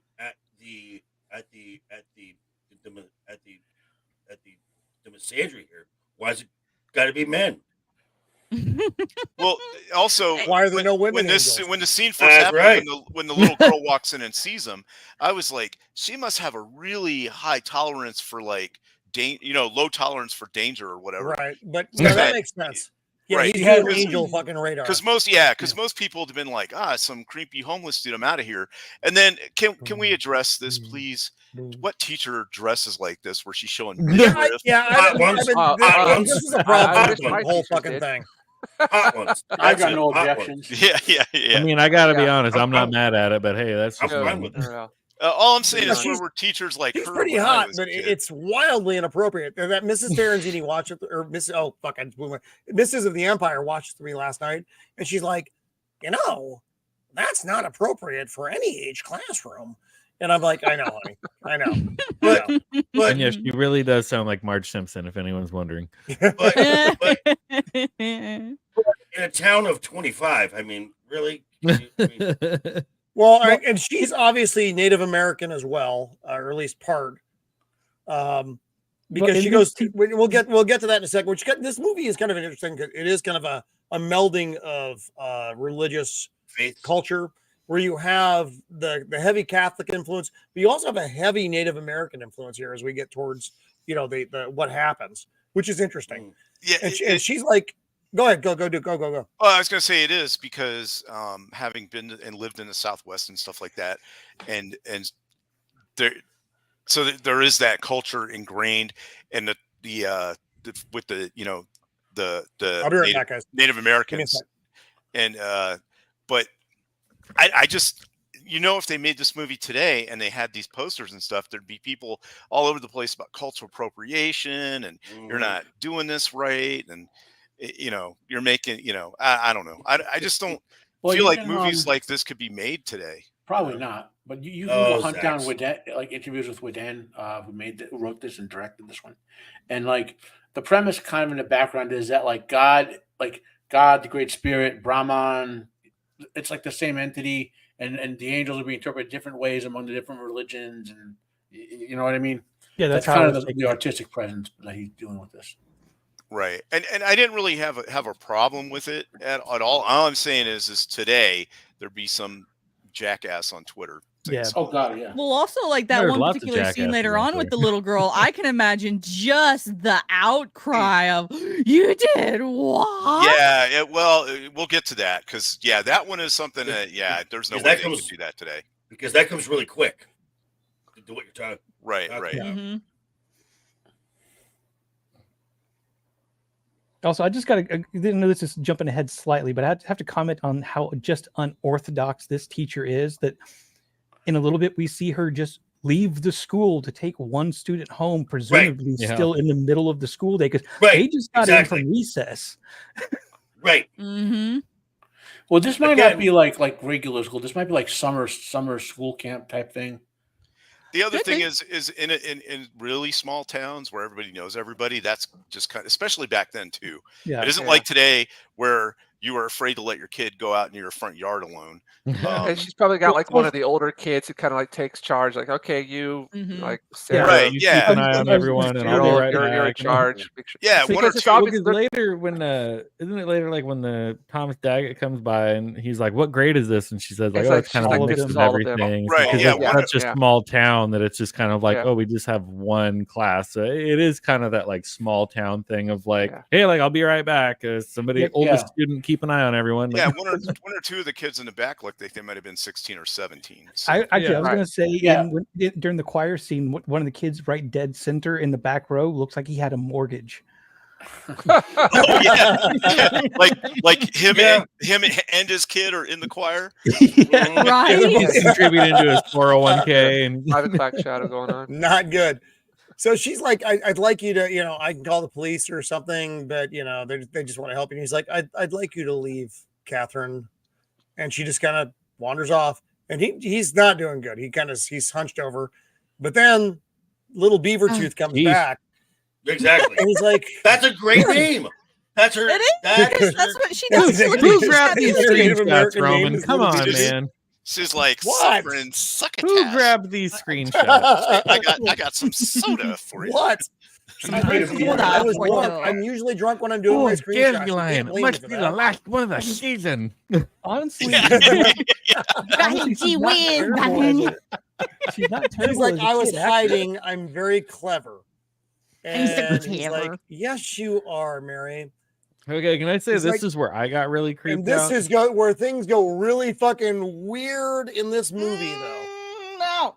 So This is more this disturbing is than the the moment dead guy. where I thought, okay, you know, like I can understand that like this is a movie. This is like you can say anywhere between science fiction and fantasy to whatever. But like when you watch the scene and it really actually happened, I'm like, as an actor, I would be It was like, unnerving I'm as uncomfortable. fuck. I'm uncomfortable. Yeah. So This- he's like, this is- Mary, this is because not like he was- I'm not one of those people to look back on things that are 20, 30 years What? old and go, Is he? oh, there are things that are made before this time that were problematic. I'm like, no, like this is one that I feel like the actor should have been uncomfortable This was when this creepy. originally happened. Like this is problematic then. but This I is mean, it's problem- effective though. It is effective, but it's creepy. It's I Uh, understand it. The camera could he- have cut because away he's- like 10 seconds prior. That would have Yeah. probably worked better. Yes. Well, Really Mary, weird. you've been Remember such a good what he's friend. doing. I want to tell you a secret. He's putting an I- evil I- soul in her. You're I supposed to think feel the uncomfortable. audience would have gotten the point Yeah, if we hadn't it's gotten the- to the point of them actually locking lips. And I'm just like, that's just weird. Just weird. Mhm. and And then it's like, everything, come here. but then And she's like, everything Okay. and everything leading up to it. I've got a secret. Can you Ah! Yeah, yeah, yeah. Oh, Yeah, and Why he's did like- you grab that screenshot? And, No. and he's like, To be honest, it looks like and he's like, you can keep the secret, right? And you're like, oh, this is Ew. I see where this Ew. is going. Yeah, Ew. You know, I I really wanna- believe that the audience would have understood what happened if we hadn't gone that far. I Right. think we would have Right. understood what was going but on, he's, what he's was like, happening. he's like, can you keep a secret? I got something to give you. Oh, You know, and then you're like, you hear his what? pants Give her an unzipping. STD or something like. I didn't make the movie, Kilpa. Oh, Um, I and then almost poor I Mary's, almost like, couldn't get through it yakking her after guts this. out. You're like, nope, that's weird. Ugh. I Roman, don't you're feel going to good. jail. Can You, I go Roman, home? you've been canceled. I didn't make the movie, and if you don't And then- see that scene, And then But you And then grabbed the right screenshot. Ah. and, well, and then right on top of that, there's Mary going, I don't feel good. Whoa! Whoa! Whoa! Yeah. Whoa! Just all kinds of no. so it makes you wonder though. What did the writer? What was? I mean, what the fuck was that dude thinking? Okay, now So ideally, what you guys are ideally- joking about, like right? What's that's actually happening to our soul? The evil soul is doing that. It's Yeah, yeah, creating yeah. our soul. Yeah. So, Right. So, Like we get that, but we didn't need to have that. I'm not scene. arguing it. I'm just saying mouth I understand concept. the symbology. So you could have, after seeing Stoltz extract a soul, in the manner he did. No, he had to put it back. Well, you could have gone with this scene right up until that moment. Yeah, because you get the idea. Or they could have done it like Life Force, where it's a little farther from the mouth. Yeah, and it's just kind of light back and forth. That would have been better. This is like the only film Gregory would then ever directed, and so it shows. But it's and that was it for him. Yeah. So poor Mary and Catherine are going back to the res here. Meanwhile, the rest of the kids are still reading. You're just still reading. Oh, yeah, fuck this. I guess we're gonna finish this thing. She drops her off with her grandma because that's who's taking care of her. Gives her some water. What's her fuck? Catherine's gonna go get a doctor. And then she's talking to the cops. She's like, yeah, it was really fucking weird. He gave me bad vibes. And the cops are like, yeah, we're taking care of some stuff up on the freeway right now. Might be a while before we get down there. These people are rarely a problem, though. Well, all right. And that was back then, too. Now, they would, be some kind of like fentanyl fiend or something. Yeah, homeless guy in a school. All right, that's fine. Yeah, no, it's not okay. I was gonna say, John, you got to go soon? Yeah, I gotta take off. It's getting to be about tomorrow. Past my bedtime. Tomorrow a work day? Tomorrow's a work day. Yes. Oh, I'm sorry. You're what? Yeah, I said the word. I said you're sorry. What do you got coming up? No, Roman is actually Canadian, even though Zax doesn't want to claim him. That's true. But yeah, I got to take off. I've hung in as long as I can for the night, but it's time to start getting ready for the work day and busy weekend. You got the Monday coming up. What do you got coming up? Yeah, so Monday, keeping the Monday mixtape Mondays going. I think this Monday I'm going to be specifically focusing on talking about a album by Tool by the name of Anima, or however you want to pronounce it. Great album. Great album. It was a big pivotal point in their career, so I think that it's something worth dedicating a live stream to, and that's Mixtape Monday is going to be about the Tool album Anima. So that's about all I got planned right now, and then just more stuff of just like triggering all the people that are either in support of or against Oliver Anthony, because that seems to be my lot in life right now. But I'm having fun messing with the trolls. Gotcha. Good times. Because I don't lose sleep over it, and I love seeing the comments, but people are funny when they think they're going to hurt my feelings. I don't have any feelings to hurt. You have one feeling. I've seen it. Hey, that was our secret. Uh-oh. Not that kind of secret. Not like that scene secret. That's what I was just going to say. I was like, is it a recreation of that scene from the movie? No! Two guys in a cup now? Is that what we're saying? Oh God, that's so much worse. Too soon? Too soon. No, it's always too soon for them. All right, guys. Anyway, it's been fun hanging out, everybody. Thanks so much for having me, and hopefully throughout spooky season when you're not talking about Disney properties that are Marvel. I sent you a thing for next Star week Wars already, so go and look at your thing. Go and look at your thing. Hey! Don't tell me to look at my thing. I'll look at my thing. Wow, phrasing. Roman, you guys all heard it. Roman wants to look at my thing. No one wants to look at your thing. Get out of here. Get out of here. Go on. Roman, you are fired. You're fired. All right. Anyways, yeah, I'm out, guys. It's been fun. I'll see you guys next time. Have a good one. Bye, buddy. Later, buddy. Later. It's always good having the kid on. All right. So now we're back in the morgue with the unfortunately crispy body of Utzel. Mm-hmm. And they took all the belongings, which they said they were going to do anyway. They must need a lot of hairspray. And John and Dagget, Tommy Dagget's like, yeah, I think I've got to go somewhere. I've got to go to Chimney Rock. And what's this fuck's like? Go and get some answers and then call. Which is weird. Make sure that I'm not crazy. Make sure, yeah. Well, but they don't have a linear. I mean, they both work in different departments, so I don't quite Daggett seems to have an awful lot of latitude with what he's going to do with this fucking day. Exactly. Yeah. Yeah. Like he's like, I'm just gonna drive to Arizona. To Okay. Arizona from Los Yeah. Angeles, where I have no jurisdiction. Yeah. And okay, that's fine. Bye. So now we have John Doe number He's 12. The listening box. to the voice.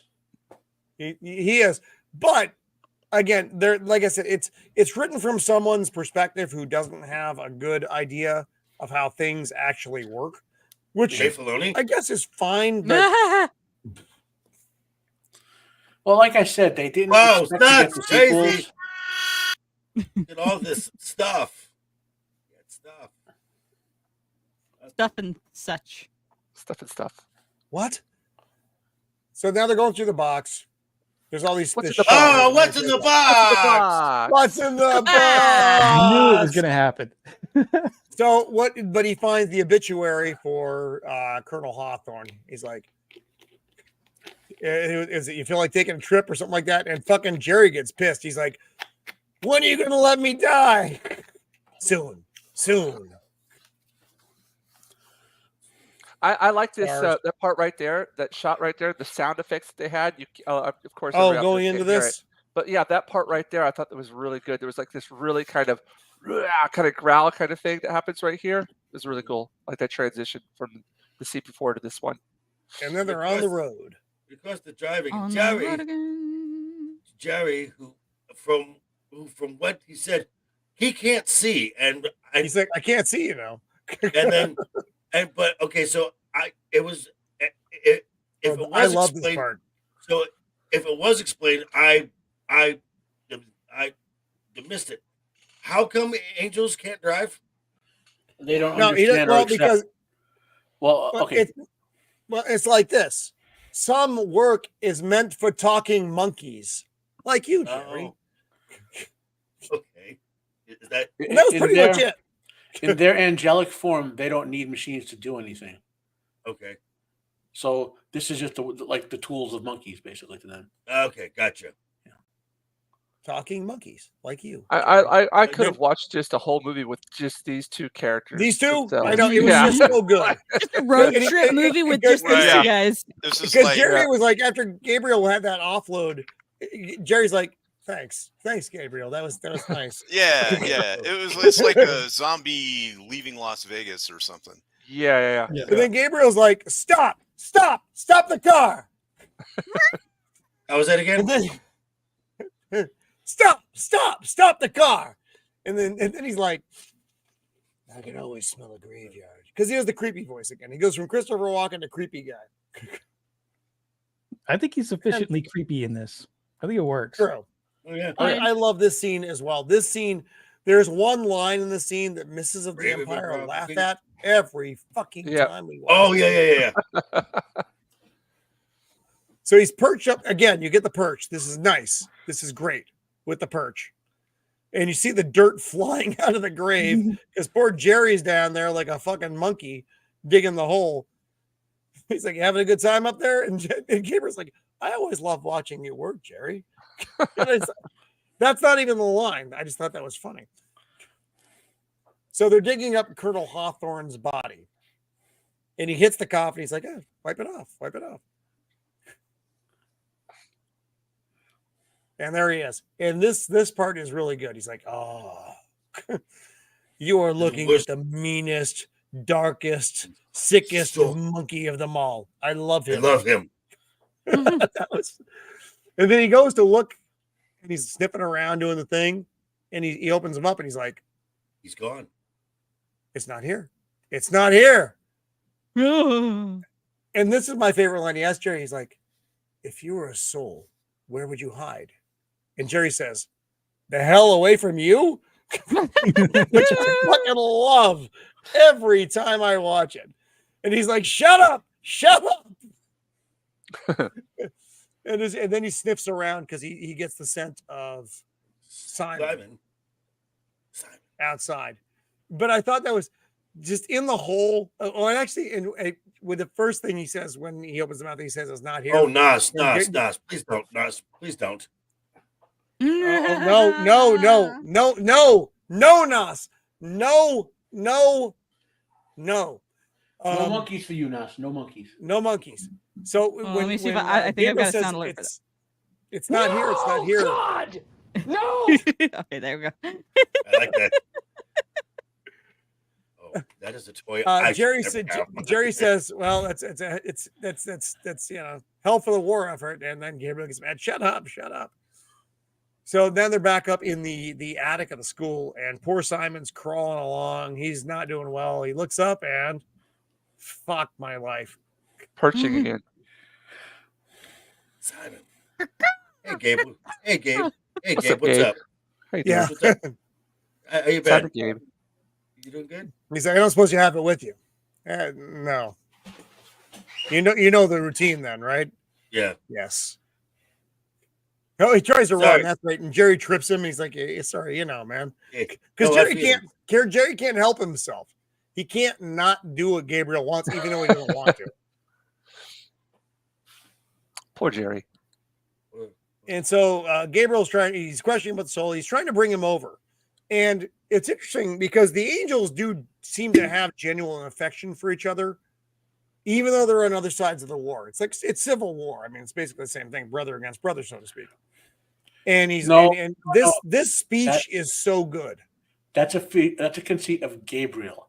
When you see the war up there, the corpses are piled like 20 feet high of dead angels. So it's I'll say this: the reason I love the trilogy because Christopher Walken takes Gabriel on a journey in the 3 movies, and it's a very satisfying end for Gabriel. It is actually the end for Gabriel is good, but this movie is complete on its own. You don't have to watch them because they're not as good as this. So Simon and Gabriel are having a conversation about faith. And Simon's like, so when did you lose your grace, Gabriel? And Gabriel's basically, they talk about what it was like before. And Simon's like, yes, we threw, Gabriel's like, we threw them off their walls and their rebel thrones. And Simon's like, they wanted to be gods. And Gabriel's like, I don't want to be God. I just want to be the way it was before. I will not be replaced by a talking monkey. Is the vibe of it. He hates humanity. He hates it. But and this goes they back do to this, and this just goes back to this is something that has been used time and time again because it works. This is just a good storyline. Yes. To frame your story around. And they obviously haven't seen each other in a long time, which is why we have to ask, how long has Simon been here? We don't know. But then again, for creatures who operate outside of time, that's true. Long time for them. I mean, millennia. Right. Yeah. Well, it could have been. Yeah, I mean, he could have come down after after Christ came. We don't know when Simon. Gabriel just showed up. We do know that. We don't know how long Simon's been here. He's been here a long fucking time. And then he's like, the drill. And then he sets him on fire. No, which it's a pretty good effect. And then we go back to poor Mary, who's having just weird visions, and he throws him. He's still burning, and he's like, not yet. Not yet. Yeah, and he stops the fire. Oh, Yeah. that was so cool, though. That was, yeah. Gabriel has this control. Ugh. And he's like, I can make this go on forever. Yeah, and just tell me. So next day, beautiful shot. That's lovely. Yeah, that's a desert sunset or sunrise, and we have the best. I'm just saying. And now we're here at poor Crispy Simon, and he's like, I can make this go on for just tell me. And he's like, I will never give the soul to you. And Gabriel respects this though. He's like, you know what? You're old school, brother. I appreciate it. Oh, then he fucking punches his heart out. And then that's when Simon goes to this mode, though. You can see this. No eyes. Mhm. Mhm. So whatever hold the heart has in this form for them It is looked unique. it looked like it kind of desiccated him, like it deflated him a little bit, like his Yeah. face is Mhm. real sunken in. It did, yeah. It looked yeah. like you pulled the air out of him. And that's like But something Gabriel to doesn't do look with happy either. like the lifeblood in the heart or something like that. I don't remember the whole bit, but there's a scene later when Lucifer eats it, so to speak. You know, it's the same concept. What I did, like I said, though, Lucifer doesn't look happy when he does this. Except the only good thing he says that he has that one thing before he sets him on fire. The nice thing about a conversation like this, you never have to have it again. Yeah, Yeah, that's a yeah. good line. Yeah, and then we fade back to the town. Yeah, Gabriel's attitude is like, this can just stop once we get rid of these monkeys. We'll all be happy again. in Yeah, heaven. exactly. It's just he just wants to get rid of us, and everything will be fine. Everything will be good again. Driving up to the school. Oh yeah, and this is where they find Crispy. Simon. Krispy Kreme.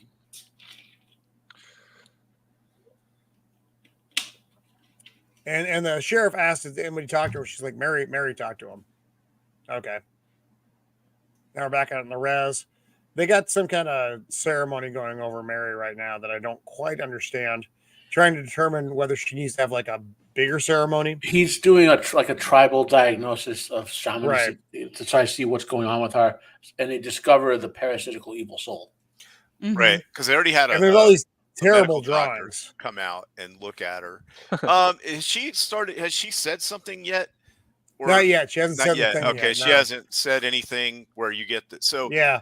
That's when Thomas comes up. We'll see Right. that soon. so This she's. particular scene, or sorry, go ahead. Oh, I was going to say she's. So the evil spirit is like inducing her to make all these drawings, and since it's Hawthorne and he was in Korea, what she's seeing is or drawing is scenes of war that he saw. Right. I wouldn't even like go as far because like that particular drawing with the 3 people on the sticks, that's a Babylonian / Persian way of torturing their like prisoners of war. Like I don't know if they did that in No, what they're trying to portray is that he is so evil that this is the kind of stuff he thinks about. Yeah. He's attracting other evils to him in some capacity. Yes. And then we go back to Tommy. He's driving. Swell. And now he's at the grave, and he's this guy is funny. He's like, "When did you bury him?" He's like, "Which time? Which time? What do you mean?" Again. And side someone dug him up last night. I had to bury him again. I'll probably have to. What is he? Oh, he's. And then he's like, and then some wino burned himself up at the school, so I'll probably have That's to bury right. him too. Yes, I'm about to bury him too. It was just his attitude was fucking funny. So now we're back upstairs. There's a fucking rat. There's always rats. Tommy and his hairpiece. And I think this is the St. Christopher medal that Simon picked up when he was at Tom's house. Yeah. I think so. Yeah. Yeah, way back in the beginning of the movie. Is it a rosary or is it just a chain? No, it's just a chain for the metal that goes around. Yeah, your neck. normally a chain with a medal around it. Sure, it's like the And old now- Italians, they hold that in their hand, like the chain with the St. Christopher medals on it. She's like, "Who are you?" He's like, I'm a cop. I'm investigating the murder of the guy upstairs." She's like, "Oh, I'm busy." Then they go outside and they throw balls at people. I love the one kid just beans the other one. Smack that kid in the face with that green ball, right? Oh, the good That old was days. funny. I don't have that. I wish I did. Every time I watch him, I'm like, "Fuck!" And the kid just looks at him and smiles. I'm like, "I would beat your little ass." Mhm. So he's asking her about who talked to the guy upstairs. And again, it comes out as, Mary talked to the guy upstairs. And he said, "Can I talk to her parents?" And she's like, "Well, they're dead. You have to talk to her grandparents." All right. Again, Then we back off on the camera here. Well, her clothes are way more appropriate. They are, but they're still weird for a teacher. They're odd. I don't even know what's going on with this. Camera backs off, and you got Gabriel sitting up on top of the school. And obviously, no one noticing the weird guy in black sitting on top of the Literally perched. Perching, right there. yeah. Perched. Again. Yeah. guys And are nuts. It's peculiar, right? And then they've got that bit. that big rock formation behind them. Yeah. That And the makes school, I sense. mean, it still looks like it's in really good shape. They must have built it well. And now Tommy's at the colonel's house. And this is just some kind of realtor who has possession of it at this point. Mm. And he just lets him in. He's like, and Tommy's like, do you have any children? He's like, nah. And we're just probably going to auction it off. Just make sure you lock up before you leave. You do not need That's a it. gun. He is a Search cop. warrant. So From Los Angeles. You do not yeah, need a but- warrant. but still, they're like, the guy's dead. You're a cop. We'll just let you in. You know, it's Yeah, a small well, town. Remember, though, no Every one time. likes Hawthorne. He's Right. known as a jerk. Right. No one liked Hawthorne. No one. Because he's a jerk. So Tommy's walking through the house, and he, for whatever reason, he looks under the bed. He finds this box of that. What's in the box? What's in the box? Oh. Evidence. Yeah. And he starts pulling out things. It's his uniform, whatever. Articles about the war. Yeah, about Korean War, the Chosin Reservoir. Mm-hmm. Well, And then court accuses Hawthorne of human sacrifice. what's up, That's Jacob? okay. Alleged That's ritual not killings of Chinese prisoners. Allegedly. It's funny. Right. Allegedly. And there's young Colonel Hawthorne. Look at him, strapping young lad. Did you just say strapping young lad? That's a Don't get thing. excited, Joker. And so, evidence. I don't know why the colonel has possession of this. That's neither here nor there. Because he enjoys it. He shows the movie and alleged cannibalism by U.S. troops at Chosin. That's funny. That's a funny thing. Mhm. Like the colonel enjoys it. It's like a work of his art to him. See, Look at so the art. I mean, so so this- you have the pikes here, though, like the girl had Mhm. in the right. drawing. So Right. that's what I'm saying is somebody did like atrocities while they were there. They took prisoners and impaled them, and some of these photos, like that photo, is a real picture of Yeah, Yeah, it's gonna I be don't another something one. that happened. Hold it there. there, but yeah. Yeah. And then Hawthorne's all dripping in blood here. This is what it was kind of Mhm. weird to me. They're like all got like chocolate rings around their mouth where they've been eating And then flesh. the camera goes down to this briefcase for reasons Yeah. that no one knows. And Tommy looks over, and the briefcase is right next to him. So when we get through this scene, I want to talk about some stuff. At Oh the yeah, end of it. yeah, But yep. So Tommy breaks off the lock, opens it up. He's got crazy and- eyes. Oh, did I not? Oh, there they are. There's Move. human faces in there. Can you go Yeah. back? Yeah. Can you go And they're back not Yeah. like just normal faces. to They're where they're he's standing? To where he's you don't have the actual thing. So this is his court martial, right? So you keep going. If next slide, okay, you can't really see it. Oh. The one where he's standing there. If you can see his Oh, rank. I don't know if I have No, no, I no. know what you're talking about. that. There. Yeah, like right there. Okay, Yeah. look. He's got oak leaves on, right? He's So- lieutenant colonel. Right. So how did he get promoted if he got accused? If he had to have been acquitted of this, otherwise he wouldn't have been promoted. If he would have been court-martialed, he would have not gotten promoted to colonel. Mhm. Well, something like this, I mean, it would have been covered up. I mean, that's the Yeah, reality. definitely. Right. But unless they really needed him, even if they covered it up, they just would have quietly booted his ass out without him getting promoted to colonel. Right. So that's Well, one and- issue. The second issue is if he's under investigation, nobody looked in that box and saw he had like human faces in there. That's funny. What's in this box? That he's carrying Colonel? around when he's arrested. It was know? camouflage, guys. He needed them so he could pass. I mean, you as could one of explain it them. away, but and if you're Well, just a casual those- viewer, you wouldn't really notice it. Those faces look of a more recent vintage than the war. Mhm. Okay. Well, It was in hard for me to tell. 1951, yeah. Yeah. Well, the thing that's kind of creepy is they look like him, though. Whenever I looked at him, it looked like his own face, like people that. It's hard to That's tell weird. with that. I assumed Oh, that I thought they were Chinese. Yeah, me too. I thought that they Oh, were yeah. Asian faces that he had taken as war trophies or whatever he was They doing. seem. I got the impression that they said he was still like an active serial killer. Oh, okay. But my point was, that's clearly an oak leaf, and then he's a colonel. So he must have gotten acquitted, and then they promoted him. Well, maybe And they remember, needed somebody you know, who would cross the Or line. unfortunately, the filmmakers had no idea what they were doing. That's probably what it is. Maybe that, but Come on, work with me here. So now Tommy's over in the church in the this small is a town. good scene coming up here. I too. love this scene. Yes. Yeah. It's unusual. Oh, that's He's the faces. So now the visions are starting to come through again. He's not Doctor Who. Mm-hmm. It's unusual, man, of your young age to be in a church on a weeknight. It shows good character. And then he says his name, and he's like, Now, "Excuse pause me." it for a second. Pause. Think back to Highlander and the Kurgan and Connor in the church. Yeah. The layout is almost identical. Oh, dude. Very good. Remember, Connor was arcing his head back to talk to the Kurgan and whatnot. You know. I think I really enjoyed this thing because you get to really see Gabriel sees himself as the good guy still. Mhm. Right. And Well, yeah, he's like, "What am I doing wrong? I'm, you know." It kind of reminds me of the meme with the Nazi guys. Are we the bad guys? What am I doing wrong? It's a bunch of monkeys. and then Oh, we the baddies. also in this scene, Daggett like bows up on him. He's like, Well, What? Thomas asked him, "What are you doing here? What do you yeah. want?" And Gabriel's like, "I'm looking for something." He's like, "Did you find it?" Not yet. He says, And "I this will." is where, and then he's like, what? Because he's like, I'm a cop, so I'm going to tell this dude what to do. And Yeah. then that's when Gabriel says his name, and he's like, "How'd you know my name?"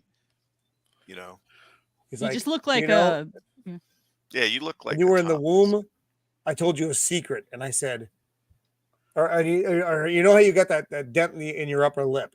Mm-hmm. When you were in the womb, I told you a secret, and I said, Yeah. "Yeah." It's a great line.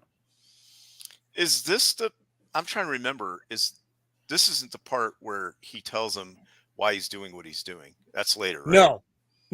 He doesn't tell him anything here. It's just kind of weird. Right. Okay. Other than the part from the 23rd chapter or whatever, we really haven't gotten much of the story yet. You know what I mean? We Okay. haven't. What You don't I'm get a lot thinking this of until, like, is the third act. yeah, Yeah. comes on later. Okay. The other question is, who paid for his headstone or not? Maybe he had insurance, like death insurance, Probably. like I mean, in his will to pay But for it. they were talking It's about definitely like, not the VA. Colonel VA wouldn't Hawthorne. make that good a headstone. They were talking about him earlier though in the movie, and they just said that, oh, he's just a quiet guy, nothing. But then they say something where it's like the silent ones are. I can't remember the exact quote. It's always the quiet ones. Yeah, it's always the quiet one, or there's something. Well, he basically is an old Caucasian with no family who lives alone, doesn't like people. I mean, it's all come on, serial killer. This is like broadcast it. He's So like it's kind of like us. It's kind of like us. Yeah, And that I think that scene right there with him standing behind her is for the audience if they didn't get what was going on. Like, Right. Yeah, they're one now. And poor Mary's like, "Oh, fuck this." Makes my teeth hurt. I was going to say, it was like, I need to get back to my logs. So now we're back at the school Taft. Fucking terrible. And that was the other president, thing. I was like, a Taft Municipal? That's Yeah. really old. Retarded? Yeah. I Not love good. the horn of Gabriel. Yeah. Yeah. Mm-hmm. Just Whoa. blowing just a little bit. It's a very special horn. It's best. Wow. Boom. Wow. That was You get a good. mint. Very good. Yeah, and you get a mint. Open up wide. he's using the mint to be able to look into their mouth. Right, to see. exactly. Yeah. Okay. You got your mint? Go. Okay, next. Get out of here. Yeah, I like Well- this. If the kid comes up there, he's like, "What do you want? An autograph? Get out of here. Get out of here." And the other thing about that whole scene with Gabriel on the steps is how the kids are like enamored with him. It They goes love back to what Matt was saying is they have like some kind of aura. Yeah, he's still Yeah. broadcasting it. Right. And it's and there's also a piece of scripture in the New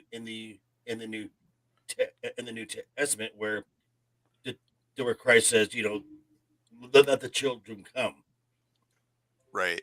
kids might have been this receptive to a stranger at school in like the 60s, maybe. Yeah, now they're gonna fucking run.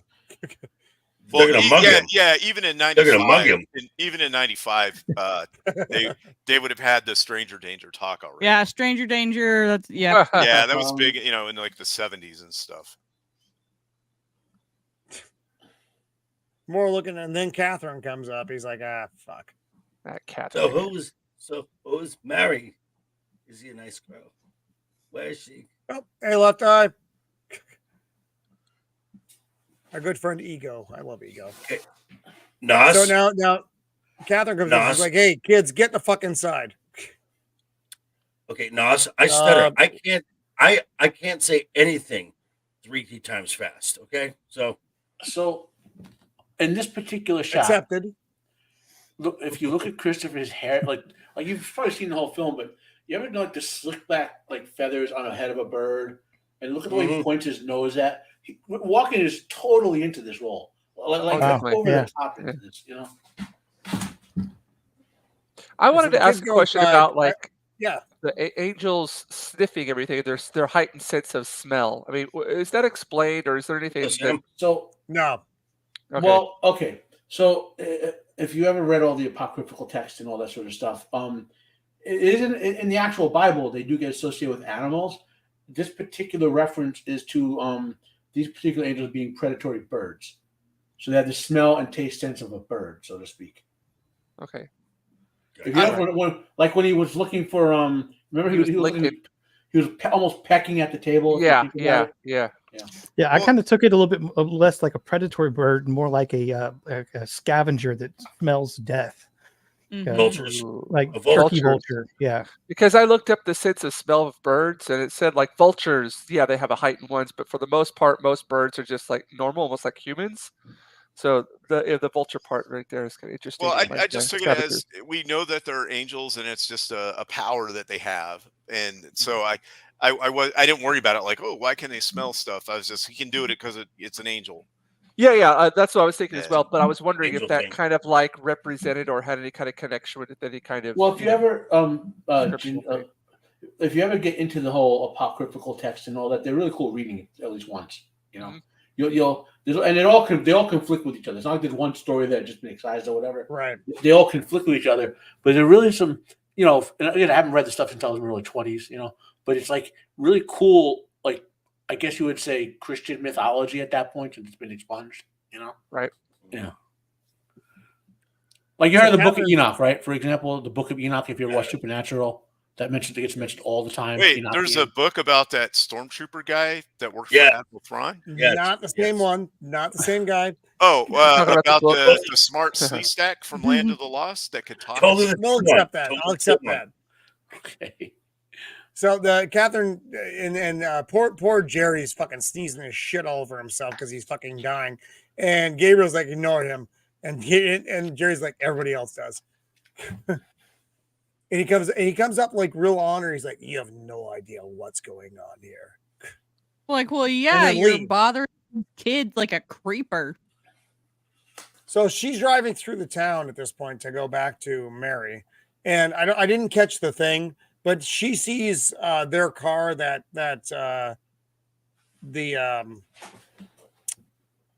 my brain isn't working right now. Jerry and Gabriel. The Cadillac. Yeah, Gary. The Cadillac with the fucking no top. Oh, right, Convertible. parked at Convertible. an abandoned Fuck my mine. brain. Yeah, an abandoned mine. I didn't catch the slide, but yeah, that's when she's driving by, she sees that. And now you got Tommy out here talking to Mary and her grandmother, asking questions about Simon, what's going on. She's dressed inappropriately once more. No, she's dressed just fine. Well, that's perfect. Belly button. Stopping. More belly button.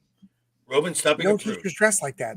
And He's like, It's okay if this is her day off and she's not at school.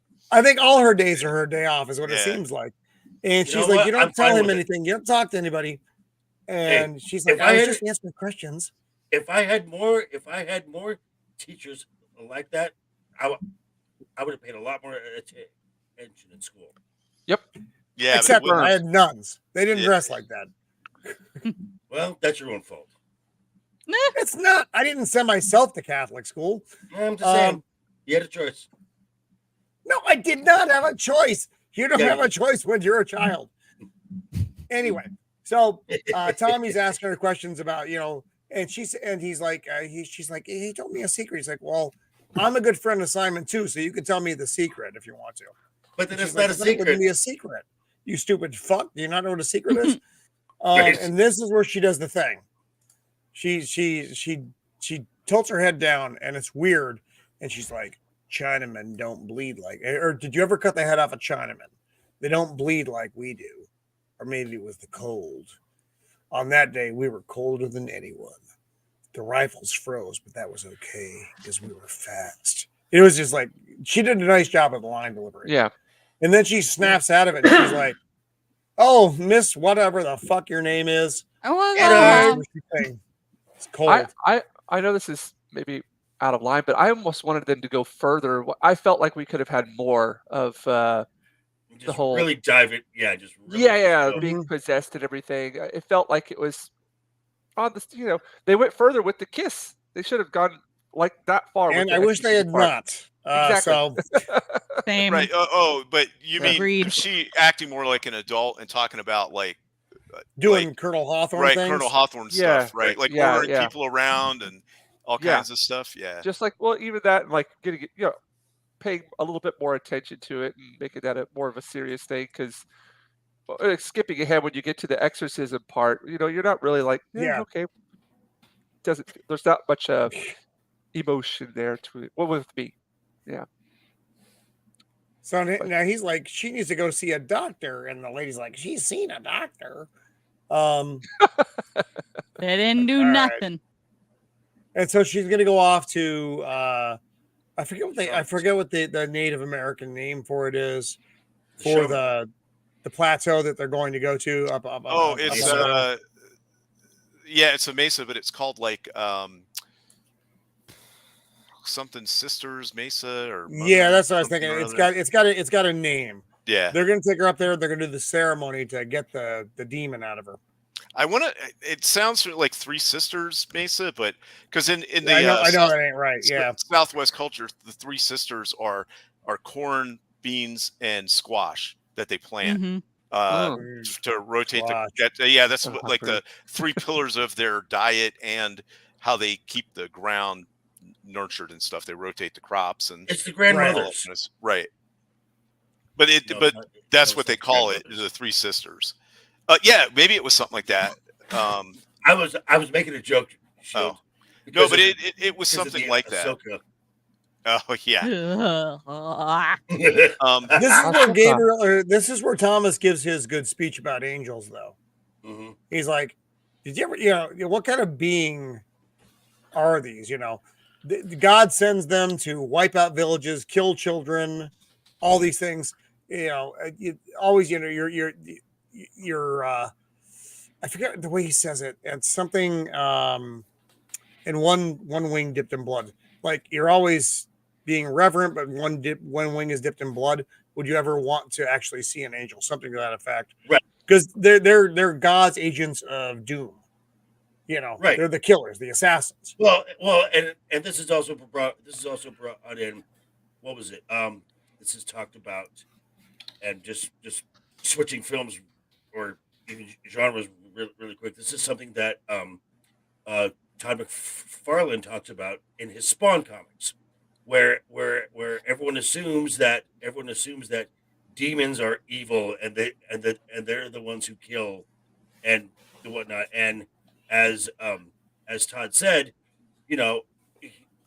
if you have one side that is a certain guy from the National German Socialist the Workers' Party with Genghis Khan and Attila the Hun on one side, and Mother Teresa, Nelson Mandela, and Martin Luther King on the other side, who do you bet is going to win now in a fight? So neither side is. It's almost like they will take a soul just so the other team can't have them. Oh, it's like eliminating their picks or whatever. Right. Right. Yeah. Well, So in particular, this guy's soul, it's not. I'm trying to find a way to put it because his soul isn't a normal human soul. It's the best way to explain it. Yeah. Yeah, I got the feeling that the way that they were talking to him is that he was going to turn. I thought that Daggett was going to turn out to be an angel. That didn't. No, his soul is so evil it attracts other evil to it, and not him, but Hawthorne. Yeah. Daggett is getting the prophecy from his vision. Right, but I thought the reason he was having the visions and all that is that he was actually an angel, but just like somehow didn't know he was one. No, he forgot it. He's a martyr, which is a prophet born after Christ. So he's basically being given the visions of a prophet, but he's not accepting of them. Which he first got them when he was ordained, right? So and his cognitive dissonance was like, wait a minute, I've just been taught all this stuff that God is good and angels love people and blah blah blah. And in my head, I'm seeing this horrible war in heaven where they're just mass murdering each other. So it turned it away from his faith because he didn't believe. He couldn't know cognitive, which one. Right, because it shows that the angels were not. They were just like people, and they weren't righteous after all. They were just like people fighting each other. Yeah. It's pretty brutal up there, And so at this point, he's like, I need to know where Gabriel is, and Catherine's like, I know where he is because she saw the car on the way in. So now they're going to the abandoned mine, which is where the car was parked. Sorry, I didn't get that screenshot. And they go into the mine, dark, dark, dark, dark, dark. They go into this big cavern. And clearly they've been in there. I think Jerry has to eat a lot of sugar to keep moving, is what I get from this. Is this when we forget the first big scene of what's going on in heaven? Yes. Right. Yes. They see the angelic writing on the wall. Yeah, he's like, this is angelic script. And then he touches it. Yeah, and starts to move. As soon as he touches it, everything changes. The fire lights up, and she's like, Thomas. And everything goes all fucko. Now you get the image of the angel rising. And which was very awesome. Oh, this was great. This scene is so cool. Yeah. And this is his profitability basically activating. And you can see, and she sees it too, though. It's not just him. She sees it too. Well, he's enabling it. You look out and there's this field of dead angels on spikes and the screaming, and there's a great light in the background. You can see it on the tower there, on the mountain or whatever the fuck it is. Which I assume that's the power of God. Yeah. But overall, under all that is this dead field of angels. Just terrible. And he throws the lamp on the wall. He's like, no, because I don't know why the fuck that ends it, but whatever it does. And now we're back to here, and there's that big mesa that they're all heading to. Beautiful shot. Oh, this is where we had the conversation. He's after something, and I don't know why this takes so long to get to this point where he's after Mary. Okay, fuck, we all knew that. Yeah, and the location with the little village that they're headed to is called Old Woman's Butte. Old Woman Butte, yeah. So they go into Grandma's trailer, and the car's outside. Surprisingly, hey, what? How you doing? It's not crazy. And he's perched in there talking to Mary. I don't know why he's talking to her. I guess because Crypt tells you he has to. Right, because instead of just going in and ripping her apart. Right. Because they don't want to attract God's attention. Soul, I wonder the same way. Is that why? Because he could.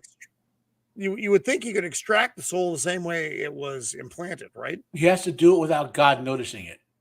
How would you do that? The end. Think of the end. How it ended? God noticed the soul. That's right. He would notice. Okay. Yeah. He would know. Okay, I get it. And he's like, I'm not going to do anything that's going to hurt her. I'm just going to rip her in half. And Walken gives a kiss like Simon did. Hey, Corey. Hey, Cajun. Hey, welcome. Not Cajun. I'm sorry. Other Corey. Different Corey. I apologize. I have a lot of Corys in my life. This is where he yells at Catherine, though. Okay. There is one thing that I caught. It was in an earlier scene where or was it in this scene where Gabriel tells someone what this little that was in the church. Yeah, was that was the in the shush. church with. Yeah. That was the shush. Yeah. Yeah. We got that. Yeah. So right here That he I tells liked. he's I yelling thought at that was Mary saying, or not Mary, yelling at Catherine saying, "I'm an angel. I come and I kill babies at night. I turn villages to salt, and you will always wonder why." It's Why? like, And 'cause- right, but the one real truth of the universe is you always wonder why, and you'll never know. Right. yeah. Is what he says. Yeah. So back and forth. A lot of throwing around. Very lovely. Thomas gets the beat on him here, and he shoots Jerry Jerry. Oh, And he's no. happy. like 5 times in the chest, and Jerry's Oh, like, What a "Thanks, sport. man. You're Yeah. a sport." I thought that was fucking hilarious. Yeah. He's Yeah. like, thanks, You're man. a And then sport. his Then he mouth shoots is him in all the head. jacked up. Yeah. Boom.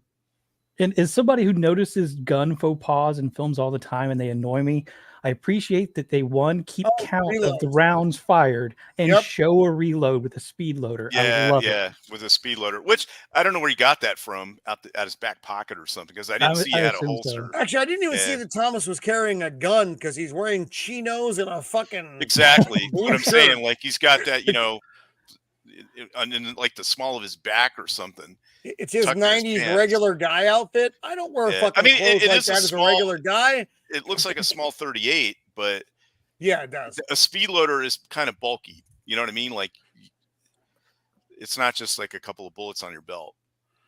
But now he's going after the girl, and she Okay. grabs the gun. But you got to remember, at this point, I don't think it's the girl. It's Hawthorne. This is Colonel Hawthorne. Yeah. Which is why she would have control of the weapon. Right. It's Colonel Hawthorne. Boom. Boom. Yeah. Good stuff. He Which- throws. Go ahead. Go. It just got me thinking, like, how interesting would it be if, I'm not saying like a whole movie, but a portion of this was her walking around as a little girl, Ass hot. but then, Yeah. but then Hawthorne is like controlling her, so she's doing I like think it all would be kinds of better. like It's wild a whole other horror stuff. movie, the whole other Yeah. horror movie. You know what I mean? Well, Like because she's just Hawthorne is just in control of the girl.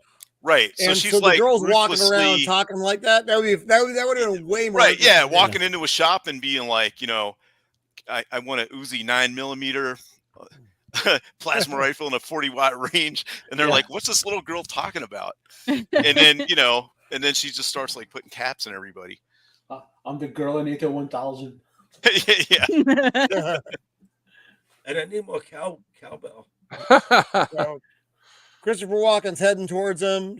I didn't like the way this was filmed. This was filmed very 90s, and because it's cut. So she went, You will not take her, and then she shoots. It's literally broken up like that until she shoots and everything blows up. At this point in my life, I find that bothersome. Only because I've probably seen it so many fucking times before. In Alien specifically. Yeah. And then she blows up the whole fucking thing, and there's Stormtrooper aim. Gabriel's body. The poor trailer is gone. I don't know what happened to the old woman. And now we're at cops. Cops on the scene. Right. Arizona cops. It says it over You have to here. cuff him. Yeah, and You have to cuff him. you can tell this is the 90s because they started using revolvers as their sidearm. And I like how Oh, she for just like sure. yells at them, like, put it in cuff, like, and then they just do it. It's like, sure, whatever. Just do Yeah, it, Bob. really, all right. Yeah. And this is where Mary tells him they on this here they are not immortal, but they're not like us. You have to cut out their heart to kill them. Yeah. Mhm. Mm. So And then she's I gleaned that love- through whatever the fuck. Well, And the then I general love- doesn't Dragon- want to be enslaved by the angels either. And then Yeah. So he's in the back of the car. this That this was I funny. loved. This I loved. He because winked. the wink. I'm just like, I'm like, ooh. I didn't catch the wink. I apologize, but yeah, he winks at him like he's like, yeah, you're still fucked. You're still fucked. Which is good. And now they all pile in the truck like a bunch of fucking hobos, whatever, and they're driving down the road. And then they start seeing bits of the fucking cop car No, this is not good. Yeah. and the dead cops and this and Catherine turns to Thomas look, because she's like, Again, small detail. Look at the know- claw marks on the door. Mhm. Oh yeah, yeah, that's good what's that? stuff. And she's like, what should I do? Basically, without saying it. And he's like, go, just keep going. So now they're going up to, what was it? Old Woman's Bluff? Old Woman Butte. Whatever. Bluff, Butte. Those are your fucking words. So anyway, so they're up here. It's basically like a res on top of a butte. I like how that one clip was rated PG. 13. Here, so all the Native Americans are gathered around, and Mary's like, and she gives the Colonel Hawthorne part again, though, which is really nice. She's like, basically, this place has its own water supply. It's only one way in. Hawthorne is pretty much in the pilot seat right now. Right. If you had the proper defenses, you could hold a whole battalion off. And Thomas is like, all right, okay, you're fucking killing me in my hairpiece. And so they got this weird little hut thing. I don't even know what this is. It's a bad representation of a kiva, which the door should be on the roof, with the only way in through the ladder. Also, these Dagget, maybe the teacher if she is Native American, but Dagget, he would just be walking in and out of that place. Yeah. Well, they might make some exceptions for him, but he wouldn't just be rolling up in there. He'd have to, you know what I mean? It'd have to be very respectful. It's a sacred place, and there wouldn't be this much light in there either. Again, they know he's not a normal person, though. That's one of those details that you just. Well, also it's not a normal circumstance either. So yeah, he's a witness to events. He eventually writes them down. So what they say in this, though, is they're trying to basically expel the what do they say? The invader ghost? What do they call invasive evil spirit. Something ghost. They called it an enemy ghost or something like enemy that. Ghost. Enemy ghost. Yeah. That's what it was. Yeah. And okay, so I love this part. I love this part. But my question: if Gabriel can't drive, how do you get here? We could have. I think. No, I think he's an angel. I think he can drive. He just doesn't want to. No, I don't think he can drive. I don't think he has any idea how machines work. Well, what was he going to drive? He ripped the car apart. Yeah.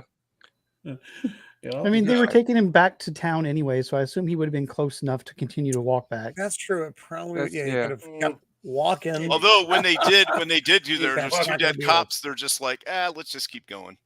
Fuck it. Yeah. Or they're so wounded, now he's maybe at a hospital near something, wherever the fuck he ripped the car apart. Yeah, maybe those cops. And he's like, "Excuse me, miss." He's got fucking holes all in him. I need to go see, your ICU ward. Yeah, he's got a bloody shirt on with some bullet holes, and she doesn't even say anything about it. Again, but that's probably because of what his power is, right? Yeah, that would be the only thing. Yeah, that'd be the only explanation. Yeah. And he basically puts her to sleep. And he goes in the ICU. And he starts throwing charts around. Oh, fuck, you're going to get better. You're going to get better. Fuck this. Not expected to survive.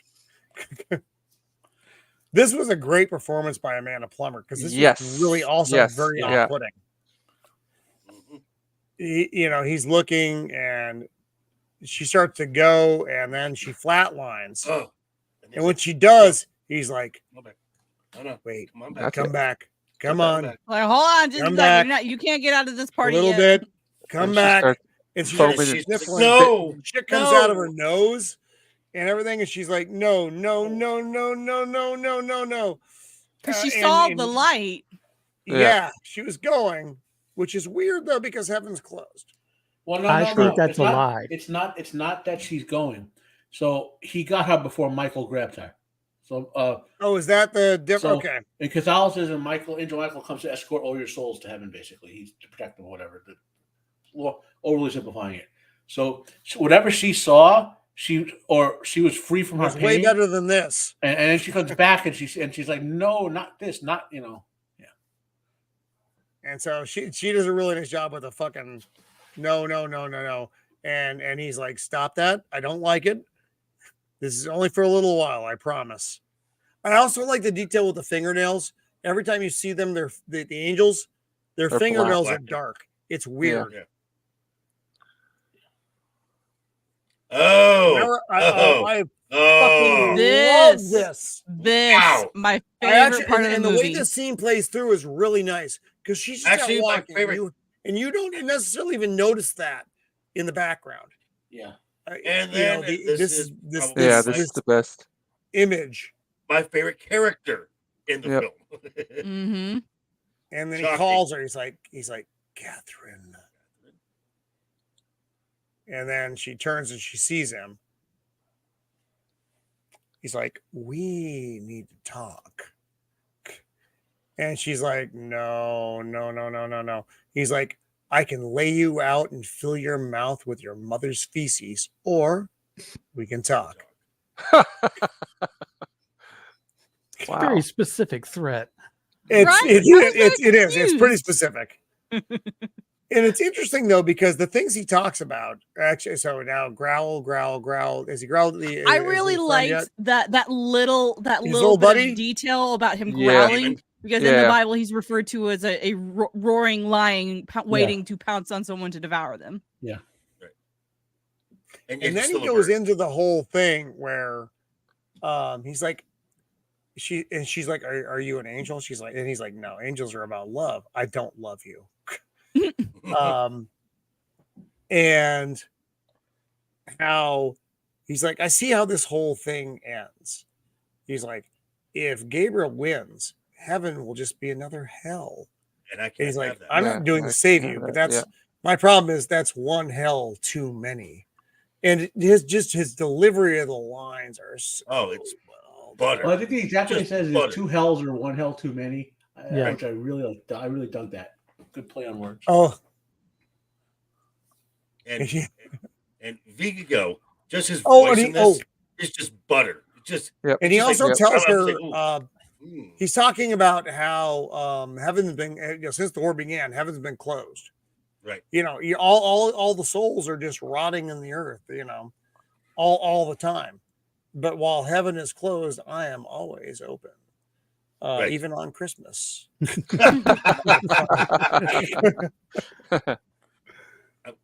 I'm kind of like 7-Eleven. I'm not always doing business, but I'm always open. And that's interesting Yeah. theologically, because in Catholicism you have to choose to go to hell. You don't get condemned to hell. You only reject God, basically. Wow. I didn't know that.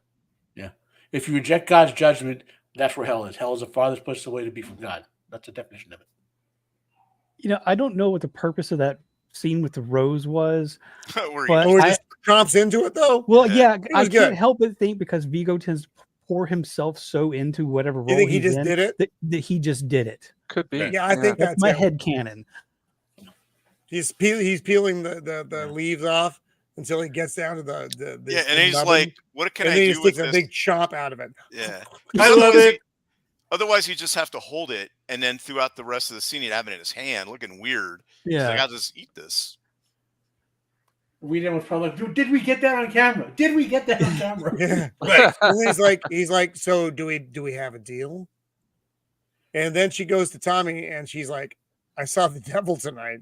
And this Oh. isn't well, she doesn't do a good job with this though, because basically it's dead here. It's Yeah. I saw the devil tonight. Guys, I need to take a couple minute break. So just kind of talk amongst yourselves for a couple minutes. I'm sorry, I have to do this, otherwise I'm gonna get in Yep. trouble, but I'll be right back. Party No, time. it's not even that. I wish it was just that. So give me like 5 to 7 minutes and I'll be back. Hopefully just 5. So in so 3 seconds, so- see a giant spider just take over the Roman show. so under and in this film, I kind of laughed at just the nonchalantness of this. It's like, Yeah. so I saw the devil another night, which Yeah. which under normal circumstances would be a conversation starter. Here, it's just Yeah. that tracks. Okay, Well, there's a movie called with Johnny Depp called Nine Gates, Nine. Oh yeah, the Oh. Ninth Gate. The yeah, Ninth the Ninth Gate. Gate. Yeah. Good film. Johnny Depp's Great film. character, that's exactly how he plays the whole like the role, very nonchalant, like he's all these stunning things are happening, and he's just like nonchalantly, and in the end of it, just nonchalantly does what he does at the end of it, Well, that's because he's like an evil guy, though. You know what I mean? Well, he's not the most going evil into that person in the movie. He's the most evil person in the movie. That's no question on that. Yeah. Right. It's just funny. Like we think like, oh, Gabriel's like a big baddie, and it's just like, nah. The real big baddie showed up, and Gabriel has now. But the way that Lucifer frames it Yes. is that he's actually going to be the good guy here. I'm impartial. Right. Exactly. He's helping humanity because it benefits him. Right. Mm-hmm. There was no love in this. There was no altruism. This is not for humanity. This is not for anything else. This is because because this war in heaven doesn't serve me well. Yeah. Right. Exactly. And the thing I mentioned about choosing to go to hell, I mentioned that because think of the final scene with Lucifer in this movie. Right. Mm-hmm.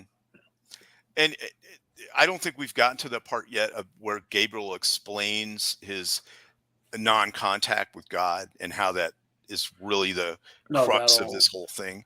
Yeah. That'll be like between Thomas and Gabriel. And I also want to mention Doubting Thomas, if no one knows who that is. Yep. Doubting Thomas. Yep. My middle name. Yeah. So the other thing about this location that they're like staying in these little adobe huts and stuff, but there's also some walls, that like ruined walls, and I think they're trying to, in some Native American Pueblo cultures had like actual like big 5-story buildings and stuff made out of stone, but that civilization collapsed, and so that's why you have these ruins. Like there's this big place in what were they the Chaco Canyon people in New Mexico. It's called Chaco Canyon. I remember that.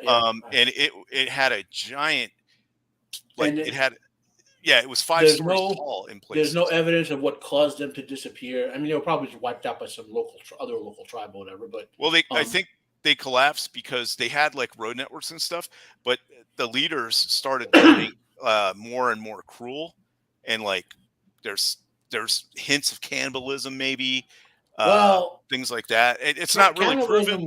I don't want to say it was rampant in American Indian cultures, but it was. I mean, a lot of ancient world, like not just American Indians, had cannibalism. Right. But it was more commonly cannibalism was way more common in the ancient world than we like to believe. Right, but all over, not just American Indians. They think that that the culture collapsed because the ruling elite became like cruel, or people rose up against them, and it like fractured their society. And because you had to have certain trade networks and stuff for something that large to function, everybody just fractured and dispersed to like tribes in smaller locales. But the main Chaco Canyon complex had all these outlying complexes and then road networks with giant trade net. So they had like feathers from Central America, copper bells from the Aztecs, things that they did not have in that locale. They found there through trade. But anyway, so where these people are at, I think I'm positive it's a set, but it's really done well with the way that the ruins are and stuff. And there are actually quite a few locations like that throughout the Southwest. So Gregory Whedon was a UCLA film student, if I remember correctly. So he probably did a lot of this stuff, like knew the local area well enough to do a lot of set work out there. Right, because there's a bunch of different sites. There's one called Montezuma's Castle, which is a misnomer. That's not what the locals called it. That's what the conquistadors thought it was when they went and first found it. They thought that people from Central America were the only ones that could have built something so nice and elaborate. And then there's Mesa Verde, which is there's tons and tons. Like if you look, they're discovering with satellites now that the Amazon has a period where it was like not Yep. rainforest, and there's thousands of like temples No, and but buildings. right, in I it. understand that, but Yeah. the reason it's called Montezuma's Castle is because the conquistadors who found the place thought that only Central American, like Mayan Aztec culture, could have been advanced enough to build it, which is why it has that misnomer name. I don't know what the native name for it was. And then Mesa Verde is another one that, but here's the thing: all these places, when they were found, most of them were abandoned, so they couldn't maintain them because there was some type of collapse. They think it was like a giant drought or something that lasted for like 100 years that wouldn't allow enough crops to be grown in order for them to maintain the populations in those centers. So weird, accepted. So sorry, I'm back. So now Thomas is outside and he's like, hey, if you have something to say, why can't you say it to me?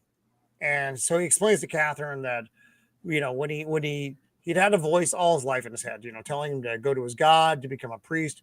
And then when he needed that voice the most, it left him. So Matt, So it's not. I that don't it quite left him. get that. It's that he. Okay, so a martyr is a It's prophet. just that he that didn't has- understand it anymore. No. He was so shocked by the visions he was given at his ordination that Did he stopped shut it off? listening. He stopped listening. He closed it off. And now he's been starting to listen again. So that's why he could make that vision happen with the Okay. Enochian runes, or why he could the other thing he did something else too, I don't remember. Why he's also being guided where he is, you know, the voice is pushing him, so to speak. And that's why the conversation between him and Gabriel is pretty interesting after Lucifer gives him a little clue. And he says nothing's going to happen. I won't let anything happen to Mary. And then he gives her an awkward hug, which I didn't appreciate. And then we They were see trying to these play two- the like that they're going to be a you should've thing. I didn't like Yeah, that. you I didn't should've like gone that. right there. So now we see Well, it's Rachel. not- no, Is but it it's not. Rachel? He did hear into Rachel. his vows of celibacy. He never dated or anything after he left the Oh, ministry. that's right. Yeah. Did he? He is a stuck with priest. that? He is a priest. He's fully ordained. He just left the ministry, left the priesthood. Well, no, he didn't get the ordination though. He didn't get the blessing of the bishop. But he took the vows. Once you take the vows, He took the vows. He didn't do the final bit. That's that when the Ceremony. prostrate, not prostate. That's what that whole thing's about. You do something very similar when you're going through confirmation. Yeah. For those of us who have done. Oh, really? That must not be a Protestant thing then, because that must. No, be Catholic. the Catholics we have our own. I don't we remember have laying one on the that we ground when I did mine. I'm not saying so- there's anything wrong with that. I just, that's not. I had how to wash did it. people's feet for mine. Really, I just gave a speech. Yeah, we don't do that. I was like Well, 9, no. had to wear a stupid pinstripe brown suit. That was my Um, confirmation. I was like I 15 or something. just I declared was myself- 35. I just when I declared got myself confirmed. Lord. Oh, I love- and I love this scene. Emperor. This might be my of the favorite world. 35 seconds in the whole movie. Oh, it's yeah, so yeah, this good. is a classic. Yeah, scene. so yeah. they're in a diner with Gabriel and Rachel because Gabriel doesn't know where to go. Vex! Next week, Vex. Vex? Next week, you're back. Yes! The Scissor Trio. Bring in the I mean- Vex I mean, back. she has a look where she definitely needs more cowbell. Yeah, she's not looking good. And, I like how they and got the her in a waitress is diner like- again, though. Yeah. But Like, she's still. Pulp Oh Fiction. yeah. Boom, boom, boom. Well, again, she's- this is another scene where you could have like had a whole kind of movie off of it, like him and what's his name in the car. Oh yeah. Jerry, You The know, relationship yeah. with- That's because Christopher Walken and both these co-stars. What is his name? Goldberg. Jerry, Adam Goldberg, and then Yeah. Amanda Plummer. They're both such good actors Yeah. doing these parts. They're fucking brilliant. With Walken, who is Christopher Walken. Right. I want to see like a LA to Vegas road trip or something with them. Yeah. And they've got like, Company. they got These like 12 adventures. hours to get there to deliver a package, or they're all going to die or something, and then they've So, got to like, Jerry, do yeah. you want to play a word game? Please stop So- talking to me, Gabriel. There is more Wait, of that so- in the sequels. Like I said, the reason to watch it is Christopher Walken as Gabriel. Like there's more of him doing this weird stuff in the sequel. I'll put it that way. This So is he just calls- so he- walking. This is just he so calls the walking. waitress over, Marge, and he's like, "Excuse me, miss, could you tell me how to get to whatever the fuck it is? What is it, Old Woman Butte or whatever?" Right. Yeah. Yeah. Old Lady Butte or what? Some. And she gives him some directions, and she's not quite specific. And she asks, "Does your friend want something to eat?" And he looks at her, and he's like, "No, sadly, no." And he's like, "Could you be just a tad more specific with you?" And he's trying to get a southern Yeah. accent, which is mildly amusing. Yeah, which is weird because they don't have that in Arizona. They don't have southern No. accents. out No, there. they do not. No. No, This it's scene horrible. also, I almost felt like it was giving me like an Anton Chigurh kind of like feel from No Country for No Old Country Men. for Old Yeah, Men. like where Yeah. he was Well, gonna like- do some crazy stuff. Like to her. if Gabriel flips the coin, he's gonna just Right, blow her up right. and Yeah, over. it was something like that where like she's almost in danger of dying. She just doesn't realize it. And No, and I think she's getting the vibe though. right. I do. Well, And she's 'cause she gives him also the- she's Well, I also mean- like she's used to dealing with like truckers and stuff, so she doesn't put up with any crap. You can see it on her face. Right. And she's wearing plus- like a 1970s diner uniform too. She's definitely There- hardened. Well, yeah, I mean, because most folks, if you see a guy with blood and holes in him, and a gal sitting next to him in a gown still, you It's might going to be be like, peculiar.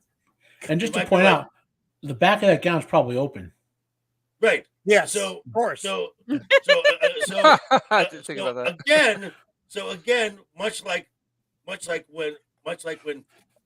when Catherine said, I talked to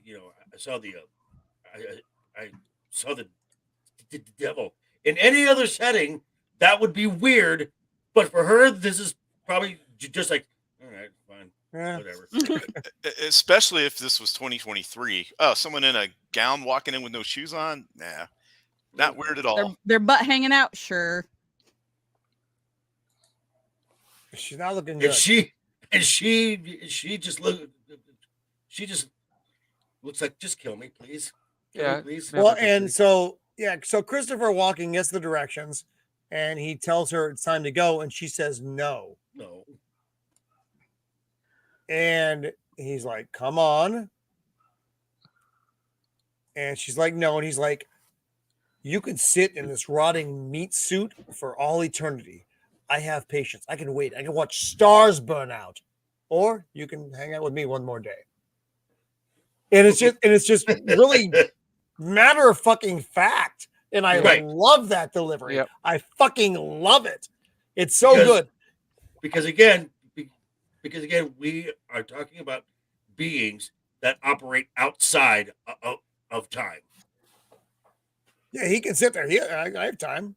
Yeah, And then she's like, that gotta spare threat makes those. me think that Jerry earlier wasn't doing things because he was kind of controlled or anything. He was Oh, he threatened just with didn't want to forever be stuck. survival. Yes. Yeah. that makes sense. And so he throws the money down on the counter. He's like, "I don't expect I'll be seeing you anytime soon." And she's like, "Suits me I just hope fine." not. Yeah, just fine. Right. Yep. And here we got fucking Tommy in his chinos and his fucking light blue shirt, which annoys the fuck out of me. I don't know why it bothered me, but it does. Setting up a trap. And here we have Oh. Lucifer. another Yeah. Again, The fucking hands and the brilliant shoulders. Lucifer scene. Yeah. every scene he is in is just Oh, gold. This is where he's like, I will make Oh. you Lord of all Greece. It's like it's like in little Tommy Daggett. And then he's like, Oh. I loved hearing you say your prayers at night. And then you hopped right into your bed because you were afraid I was under it. And I was. It was just gold. so good. So good. And what I loved about this was that while he wasn't actually doing anything to overpower Daggett, he obviously was. I think it was just his presence was Mhm. crushing. The presence of Lucifer touching him physically was just more than he could handle. Well, I mean, also, Lucifer knows he's a martyr, so he's manipulating him to basically end game Gabriel, so to speak. You know what I Yes. mean? And so, yeah. Yeah. Go. So it's. I mean, I know I keep harping on the later films. Like when you rewatch these, it's like reading books like Wheel of Time. Go back in the beginning again and see anything you didn't see before. Like the manipulation here that Lucifer is doing is like A level. You know what I mean? Like he's Yes. he knows this. He knows this is a Right. primed weapon from God right here. Like in Supernatural, how they had the Colt and the special bullets. This is a special bullet, right? And he's aiming him right at Gabriel because he knows if things work out just right, that soul will get what happens to it, and there won't be another hell in heaven, so to speak. Hell in heaven. Yeah. Yep. You know. And his talk to him here is just brilliant. He's like, I know what it's like to be cut off from God more than anyone, just like you do. So what does that mean to an angel like Gabriel? Yeah. And he makes him think. He's like, use it. And Tommy finally gets around to him. He's like, faith. He's like, use it. And then right. And off he goes. And- But again, I love the and then- look of this too. The slick back hair, Yes. the darkened nails, the slightly pale complexion. Just so The- fucking good. the Very difference subtle be- stuff, but very nice. The difference between Lucifer and Gabriel is Lucifer can hear God, he's not listening. Gabriel can't even hear God because he's choosing not. Like it's like how you can if you want to ignore your relatives, you can put like a headset on and they can chirp in the other room. Like that's what Gabriel's actually, doing to himself. I just make them leave. Well, yeah, that too. But that's kind of what Gabriel is doing. He's like keeping it out, whereas Lucifer's listening but saying, basically. Mhm. And then I when love he does, the embrace that he has here too. It Yes. kind of gives me and then when he vibes leaves, of La look, Tommy, Piñata. look at him. La Pieta, sorry, La Pieta. Oh, So and I like the fact that when that just Tommy because he was around Simon and he's around Gabriel and he's Yes. kind of and he's like this, but now you're in the presence of the devil and it's like it's just like this weight on him. it's a And whole just fucking yes, it is. That's what it looked like to me. Yeah. Almost like a physical weight Oh, on yeah, him, the like presence, he's just yeah. wearing this thing. Yeah. And then when he leaves, look at the face he makes. He does a really good job with this. I know Yes. I poke fun at this actor, but he did this scene with Lucifer so well. From the time Well- Lucifer comes on the scene and grabs him, He's not a great actor. He's just not a bad. He's an okay actor. You know what I mean? Well, He- But maybe this he Viggo does Mortensen so brings well. the best out of him. You know what I mean? just got that watching ability to do this that. interaction with Viggo, Yeah. he collapses under the Yeah. weight of Lucifer. Well, yeah, Yeah. he's in a scene with Vigo. Yeah, So, yeah. You know, So I mean, I mean, But his mean- expressions, though, are so good. He doesn't say a word. Or barely says a doesn't have word. to. Right. And then he's gone. And look at that when he's released. It's like oh, Oh, it's just Oh. it is. It's you I really can get breathe now. I that can it breathe is. now. So the good. devil just had his fucking hands Ah. on me. That's what that is. And now we're back up at the mesa, and it looks. These are really nice shots of the mesa, by the way. Yes. Oh yeah. And now we're Yes. back down with the Native American folk, and they're getting ready to do the fucking get the devil out ceremony. I don't really he's walking along the road. He finds some licorice. He licks it. I thought it was That's her her. hair beret. I thought it was her That's her hair hair beret. beret. Yes. Is it a That's what beret? it is. Yeah, is that what it hair. is? Yeah. Oh, I It's don't know why I thought plastic. it was. It did licorice. look like It is, you're licorice, right. and that's probably what he really put in his mouth. Right. I too love exactly. licorice. But and it Ah, probably wasn't on the road when he did it. Put it in his mouth. Oh, Yeah. Right. so but she already gave him fucking direction, so I don't know why that was a big deal. And now Yes, Rachel's sir. up there, or Rachel or Catherine. They're coming. Dramatic. You can see the cars. purposes. Right. He's coming. Really? He goes Okay. back in, checks on the ceremony. This dude in the black says, "Yeah, this shit ain't going well." Yeah, that look says shit ain't going well. And he's like, "Go inside, lock the door. There's a gun. There's one fucking bullet in it." How This do ain't you much lock- of a door, by the way. And how do you lock that? Yeah, like how do you lock that? Yeah, he just said it. And Well, Yeah. if you look, she does turn around and like flip a little piece of There's wood probably down some or kind of something. wooden latch or It's something. more that like is- barring the Flaccid, door. what are you down. doing here? Did you just wander in by the? No, I'm not going to watch the fucking video, Flaccid. I'm not going to do it. I'm not going to do it. But thank you for coming.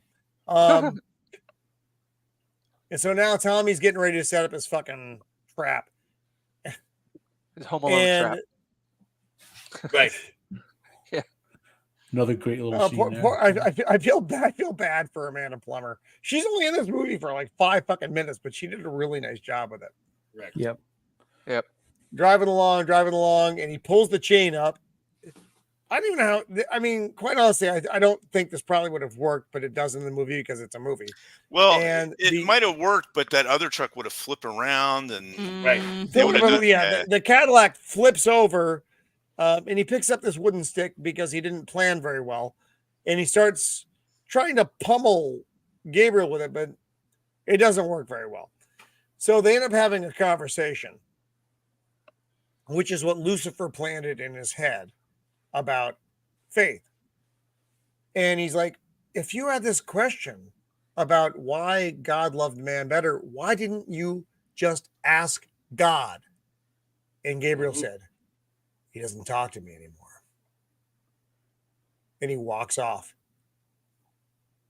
And I do that's really like right before he starts to he's about to be killed, and right before that he starts to talk, and Gabriel, in a very Christopher Walken way, goes, "Make it good." oh yeah. Mhm. Great Yeah. line. Yeah.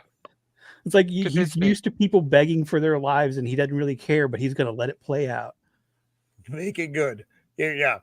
And that's what that's where he ends up though, is if you had this problem, because he talks about the war. He's like, this war isn't about us. This war is about jealousy. And he keeps going on and on. And ultimately it ends up with, if you just had this problem, why didn't you just talk to him? Why didn't you ask God? And he's like, God doesn't talk to me anymore. And that was very telling and sad. Yeah. I mean, because we all think, I'm wearing a St. Michael shirt tonight, but Well, we all I mean- we all have this vision of Gabriel as kind of being the boss of the angels, Mhm. and God doesn't talk to him anymore because he's on this. well, no, it's not that he's not. He won't listening. hear him. He won't And- hear him. I mean, I hate spoiling it, but when he does What's up, start listening Nadia? again, it's an amazing kind of moment. You know what I mean? So Oh, Nadia's here. Hey, Nadia, welcome. For the Empire? Well, I'm sorry to say, dear, I just checked the Nielsen charts, and Anakin didn't even save this. if she's saying for the Emperor, well, then we're I would talking. say for Then we're talking the 40K, and Empire. then that's acceptable. Okay. look, Roman to the Empire, baby. That's the only empire you need to worry about. So, Anakin. So Gabriel walks away. Tommy hops in a truck, and Gabriel's walking, and the ceremony's still going outside. And he yells, "Gabriel!" Go back to wait. Go back 2 panels. That is a facial expression very few actors like Christopher Walken can pull off. Yeah. Hmm. Like some actors will do that, and you just kind of laugh at them, Determination. like are they constipated or whatever. You know what I mean? It's Nope. Yeah, he's on his way to do Flaccid. something important. Yeah. Flaccid. God damn it, Flaccid. No, Flaccid, no. And where have you been all this time? I keep wondering what's happened to you. I'm very curious, and I'm I love concerned shit. about you, Flaccid. So we have Christopher Walken. There's a doorbell. Is that me? I don't think so. I'm in the fucking garage of the Empire. Yeah, So I was we going to have- say, you have a doorbell on your garage? I do not. So we have the native. Sorry, I almost went dot feather. The Native American girl is doing the ceremony, and he yells, "Gabriel!" He's driving the truck up, and then Amanda Amanda Plummer, Plummer. who can't control herself, Rachel, she jumps through the back window, and while she's doing this, she's yelling, "Kill me! Kill me!" And she's trying to strangle him because she doesn't want to do it. And he comes in to the little hut here, and go to hell. Wrong direction. Go to hell. Boom. And at least I love this. At least get the area code right. Yeah. He's like, that was about love. Dear. It's about love. So what do you love, Gabriel? Cracking your skull. Crushing your skull. And he grabs on, does a nice job. And poor Rachel's still trying to strangle Tommy, despite the fact she doesn't want to. And truck crashes through. Hilarity ensues. He doesn't kill Rachel, which is just completely by accident. Plot armor. Rachel. What's her fucking name? Catherine. Rachel died. But Rachel does die. Blurry frame. Sorry about that. Hot. And now, what got me was about this is this truck crashes through, and all of the old women are just sitting. Everybody else is fine. I've seen some stuff in my day. This tracks. It's fine. It tracks. It's fine. Another truck through the hut. Oh, it happens all the time. It was worse last week when those other angels fought in our hut. Smacking Gabriel in the face, though. Basically, good form.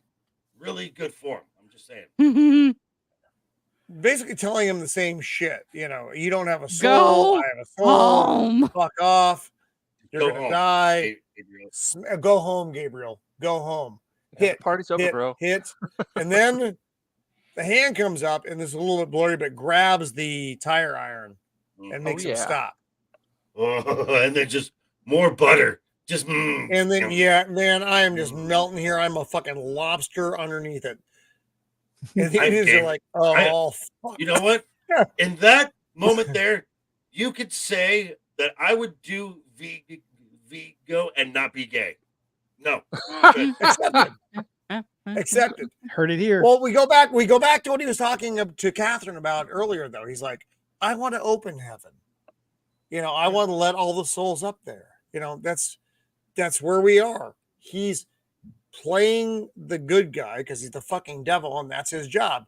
I want to let the souls back up in heaven. That's all I want to do.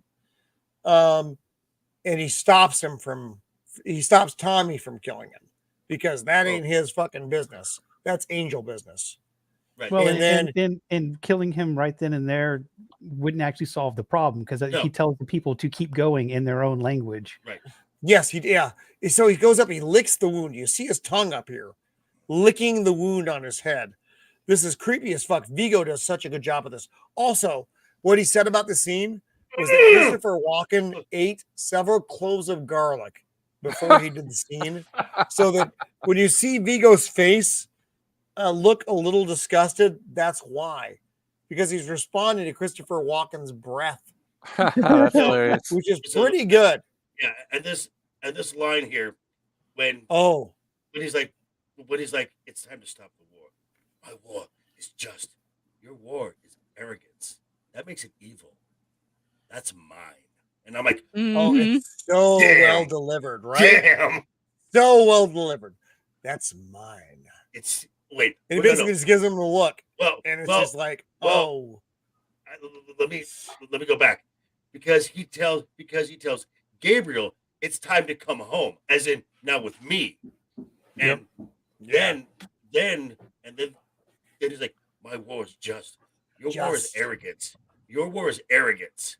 That makes it evil. And that is mine. And the delivery of those lines, Viggo Mortensen, for his, 20 minutes in this movie at best? 10 seconds. Is fucking amazing. Brilliant. Yeah.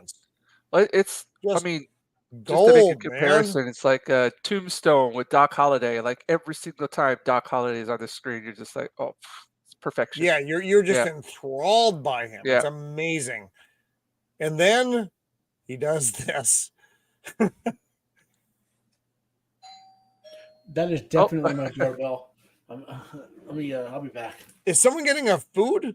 No, it's probably for one of my neighbors, like someone drinking for them. I'll be back. I like food. So then he basically he punches out his fucking heart. And then he starts to chew And on while, it. or actually, before he does that, though, he's right. Satan, Lucifer said the words. He turns to the Native American population, and he says things which I can't say because I don't fucking know the language. And they all basically to carry on doing what you're doing, get rid of the evil spirit. And then he rips into the heart. Oh my God! The rest of this is just fucking 15 minutes of just brilliance. You see the angel. You see this. I love this so much. Yeah. The angels, you see the angels flying over through the light of heaven. It's just so good. While this is all carrying out, it's just so fucking brilliant. His heart is ripped out. And Lucifer, this is where Lucifer gets weird, man, and I love it. So now this is a nice effect. Yep. I know it's not modern CGI, but I think it still plays out very well. I think they did a good job with this. Did really well, yeah.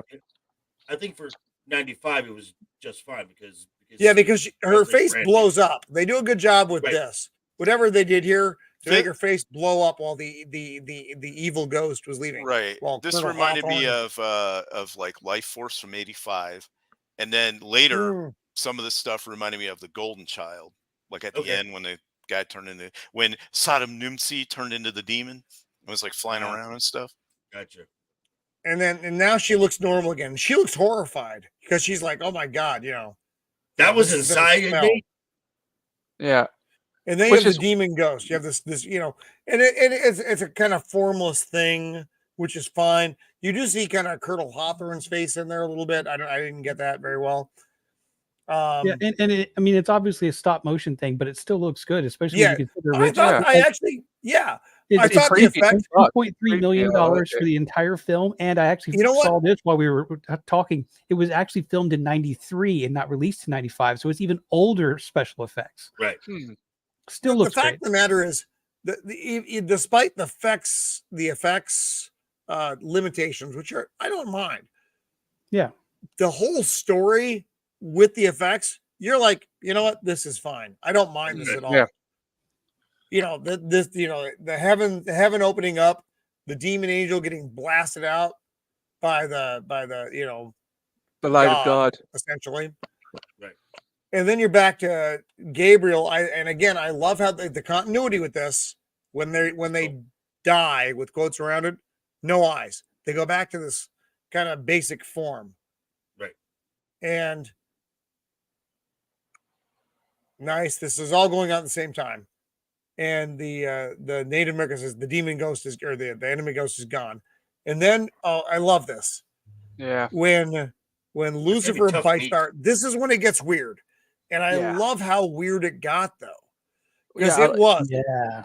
Because he went like dark as fuck. He went like totally just like eek. So love like you can hear the like lion growling when he does certain things. There's a little his little dude guy, whatever, super creepy.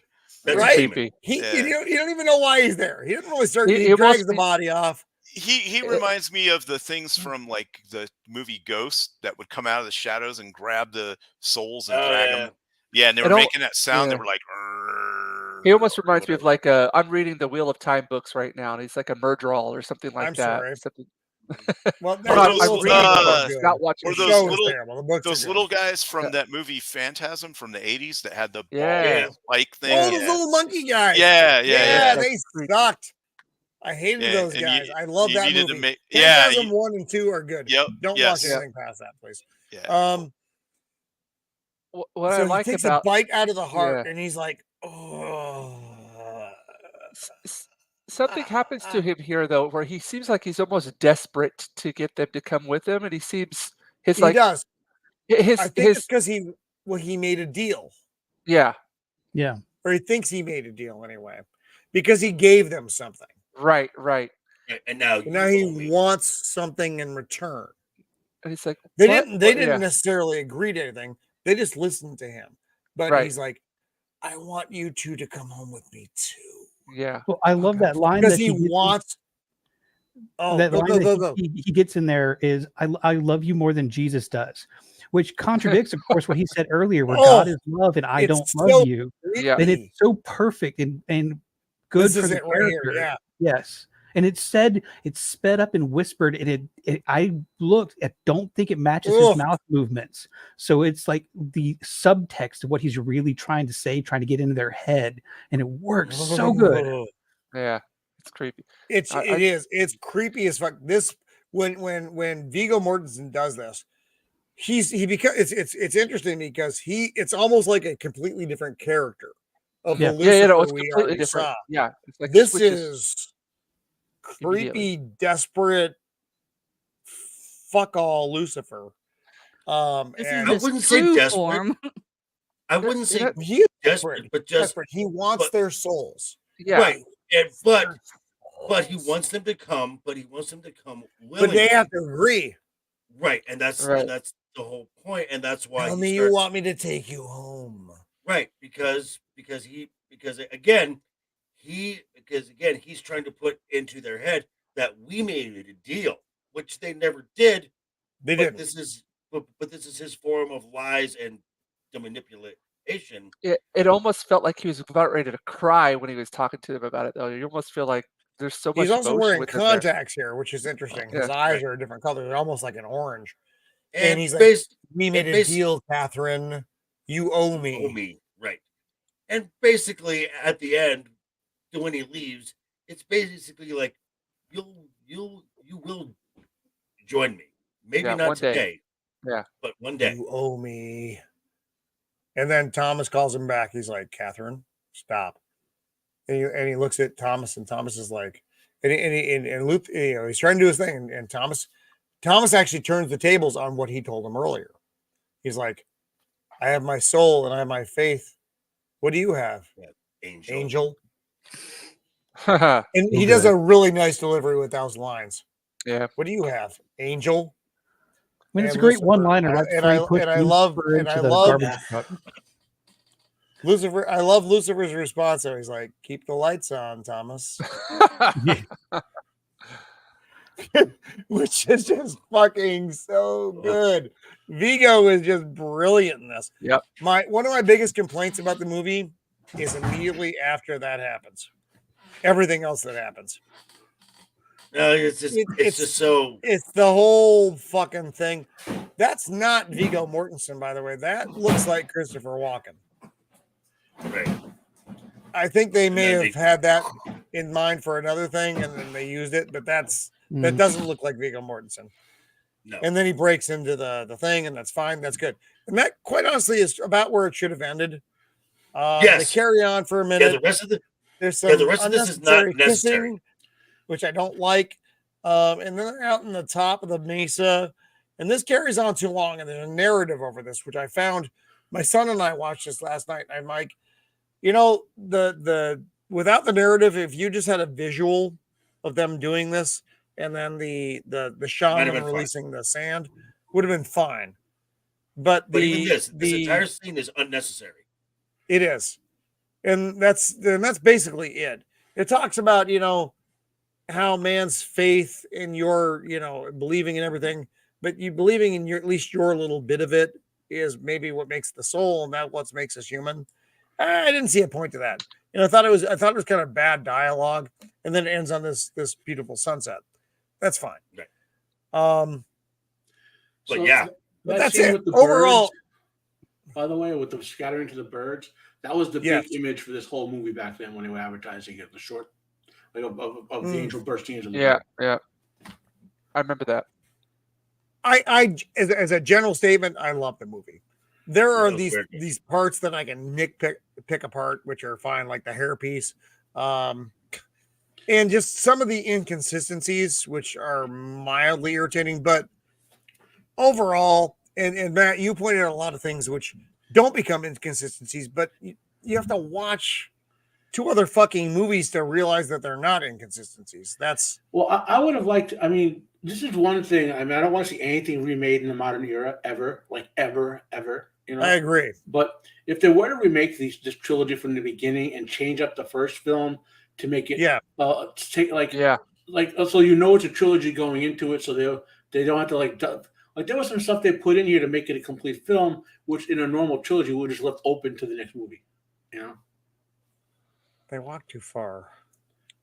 He took the people walking down the bluff. Remember?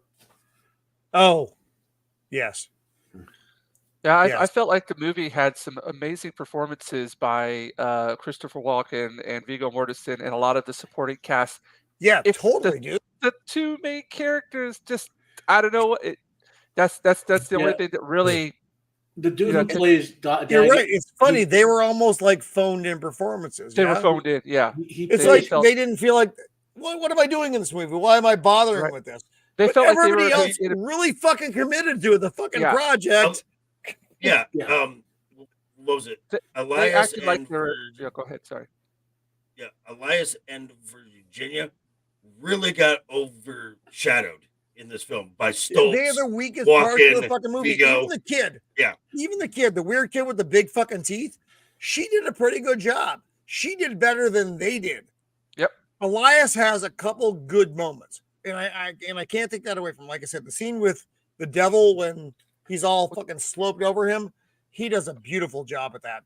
And when he gives his speech about the angels, when he's talking to Catherine in the desert about would you ever really want to see an angel, he did a good job there. But most of his performance, Virginia, I didn't feel was very good, which is unfortunate. Virginia wore inappropriate clothing for most of the movie. No, they were Roman. That was completely appropriate. It's almost like I want to equate this to like a baseball team. I know this is as big as sports in here as a no-no, but a baseball team that really sucks. We're talking like like maybe the Athletics back in the days, but they bring in a couple of they get a couple of like really good players on their team, but they're not going to win any games. You know what I mean? But they got some of those players that you're there to watch. That's how I felt with this movie. It's like they've bookended it with some really great performances. Like how Frank Thomas played on the White Sox for his entire career, which was a complete waste of career.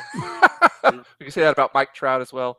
Yeah. I'm thinking late 90s, early 2000s Astros. I have to be honest with this. But so like one of the things I really love about this film, regardless of the sequels, is it really shows that there's a plan, that the good guys are following God's plan, and even Lucifer heard God's plan and was like, I could set this up because it benefits me, which is the angle at the end. Matt, do you think Lucifer actually knew? Do you think he knew he was playing his part in God's plan? Yes. Well, okay. Spoilers for the sequel. Gabriel, so when they die, like their body dies, but the angels don't necessarily like angels. It's different with angels. Yeah. So Gabriel becomes like full powered back in hell and gets kicked out because too much for Lucifer to deal with in hell, right? And that's the second film where Gabriel is again the bad guy, the primary bad guy, right? But that movie was bad, dude. I didn't like that movie at all. I liked how like the faith thing where aside from Christopher Walken's performance was always awesome, but I like the faith struggle in there. How at the end the good guys had to listen to God. The whole premise of this was Gabriel wasn't listening to God. Remember that? And by listening to God, God came through for them. That was and I love that part. And then, again, spoilers because I people want to watch it. Yeah, if you're watching this at this point, you're just kind of full in at this point. Yeah. So I just gotta go with it. The third film is Gabriel's redemption arc, and yes, I love the change of the clothing. Yeah, during the film is because he went from like dirty bum to his kind of immaculate garb again. Like even though he was human, he had started listening to God again. And was motivating things the way God had set the plan in motion. And at the end, he gets rewarded for his faith, so to speak, and becomes the angel Gabriel again and does a really good thing, Yeah. Because Gabriel is not the boss of the faction of angels. It's the dude they take out at the end of the third movie. So, depending on how much patience you have, this movie is the best of the movies. Correct. I think. Correct. By a long stretch. Yeah. So can you watch other ones? Sure. How much endurance you have. There are more than those three movies, though, Matt. There Well, are the fourth and fifth one, which is Prophecy Uprising and Prophecy of the Forsaken. The only reason to watch them is because Carrie Werher is in them, and you just speed through when she's not in there. She's, especially back then in the 90s. I mean, I don't want to sound like a horn dog, but I think from the waist down, she's the most attractive woman I've ever seen. And like she has perfect hips. You know what I mean? Like just perfect hips. If you don't know who she is, who is this? Carrie Werher. If you don't know who she is, she played Maggie in Sliders, the replacement for Wade. She's done some other stuff. She did some erotica stuff too earlier than that. But she's like she's visibly the only reason to even pay attention to the movies because they completely suck otherwise. Like they're not good. They're like Highlander 3 bad. No, not Highlander 4 bad. They're almost 3 was fucking horrible. No, Highlander 3. Let's look at Highlander right now. Highlander 2 and Highlander 3. There is no good Highlander sequel. That's the problem. Is there is no good. Well, we can kind of discuss that separately. I'm not saying any of them are good. We should do that one time. We'll go through the Highlander fucking movies. Yeah. Just to get back to this, like as far as I really wish because Waden he wrote basically the script for this and the plot lines for the second and third movies, and then was an executive producer guideline for them. I like the overall story. I wish they would. I don't wish they would make it. I wish if they were to remake this and it were to be someone really good remaking it, not whatever. Seeing this as intended, which would probably have a much shorter first film. With all that weird wandering around that Thomas Dagget. You can't have a movie that's an hour though, Matt. No, but I mean, that's the problem. You have a movie that's an hour. Otherwise, I understand you want to make a trilogy, but you got to make the pacing between all the movies work out. And I know they crammed a lot into this movie, but what would they have drawn out? I think they took stuff out of the fight film. scenes between angel fight scenes. That's where the third one accepted. That's where the third movie breaks down. The fight scenes get hokey in the third movie. Even though I understand the logic of what they're saying about because angels are supposed to be warriors, there would have been a better way to depict it than what they did, But like, what was I going to say? So, like in the first film, if they were doing it as part of a trilogy, all that weird stuff with Dagget just sort of going from scene to scene, explaining stuff to the audience. Yeah. Here, look at my book. Hold it right to the camera. Look at my book of all the angel names. Oh, look, here's Uziel, and here's Gabriel. Happened to be on the page. No logical reason why he would be like that in that book. Right. And the very next scene. Well, the one scene that one scene in the opening, Matt, where it went from Simon talking to Dagget to the crime scene with Uziel, and then the Dagget's book is in Simon's apartment. Again, that was kind of just wonky and left no explanation on the table. And Dagget never talked about it. It's like, I just had this weird fucking dude in my apartment perched on a fucking chair talking about this book. But you never get the follow-up on that as to, Dagget was talking. He obviously knew that Simon was unearthly. Yeah. He may not have known he was an angel, but he knew he was unearthly. And what the fuck with that, right? Well, I think had they known they were getting a trilogy, that scene would have explored him and Simon doing stuff together more, as opposed to Dagget having to go on and do the detective part of stuff to show us the storyline with the little girl and all that. It just was very abrupt and very strange as far as the transition scene. He's a great writer for the Highlander and Prophecy movies, but this is the only movie directed and for obvious reasons, So Highlander was just like I said, overall was a much better. Together. Well, he didn't direct it. Russell Mulcahy directed that. No, I know that. Yeah. Unfortunately, Mulcahy is the one who gave us Highlanders 2 through 19. So not good. There's only one Highlander film, by the way. There can be only one. And one Matrix. So are we done? Is that it? I think we're good. I think we could. I was trying to find information on how much it cost to make this movie, but it grossed $16 million. It made way more than it cost. Right. Oh yeah, which is how they got those fucking terrible sequels. God damn it. If only. So we had some really good performances in this movie. Mm-hmm. Christopher Walken is just really good. And he's not even just being Christopher Walken for a lot of this.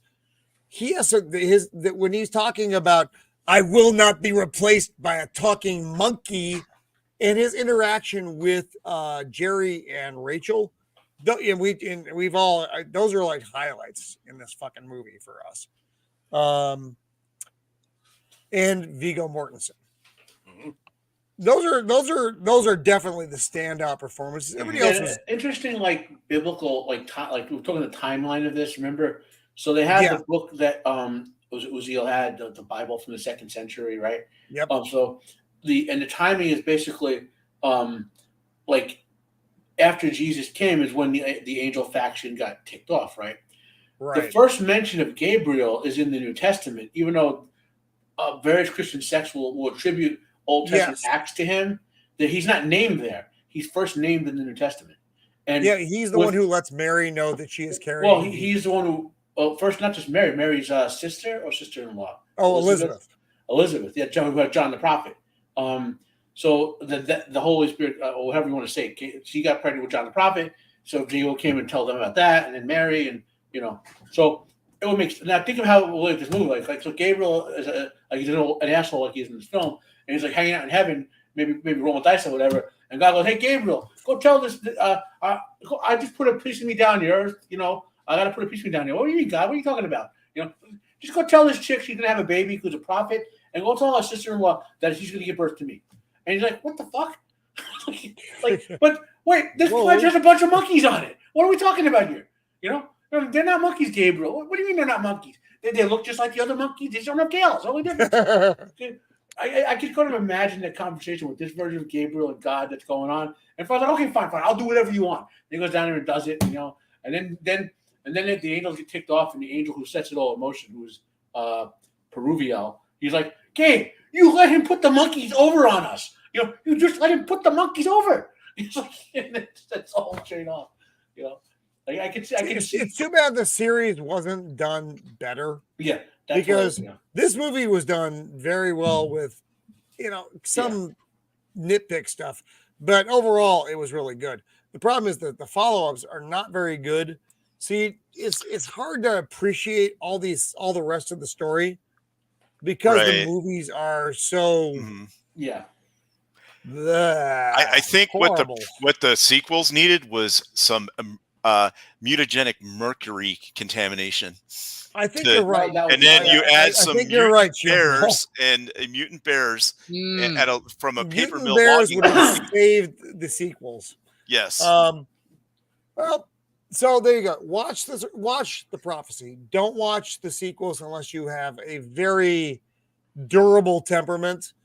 And go back and watch the Prophecy with the giant mutant bear, 1979. It's 1979. It was free on Amazon Prime, and you got Amazon. The lead actor, he's in all kinds of like 70s TV shows as a doctor. I've seen him on like The Love Boat, all kinds of stuff. I can't think of his name right now, but he's been in a lot of stuff. Like I said, it's better than Boba Fett, so check it out. That's not hard. That's not hard. Was it? You guys may find it shocking, but in the 70s, early 80s, that was actually a subgenre of horror films about giant mutant bears. There are multiple other giant mutant bear films. I did not know that. Yeah, and now that I know it, I don't feel better about it. Well, I don't know if you know this, I do actually love bears. It's not just a genre. I know. All right, so that's it for this week, folks. The Prophecy, 1995, with Christopher Walken. Watch that movie. Avoid the sequels unless you're weird. Watch 1979 if you're into mutant bears. That's fine too. I want to thank everybody who was part of this tonight. Of course, our wonderful panel, and my son who is no longer here. He wandered off because he had to drink because he had to go to work. And the rest of you guys, because you guys bring so much to this. And James for wandering in from Japan, where it's like 17 o'clock in the morning because I have no idea what time it is over there, which is weird, but that's fine.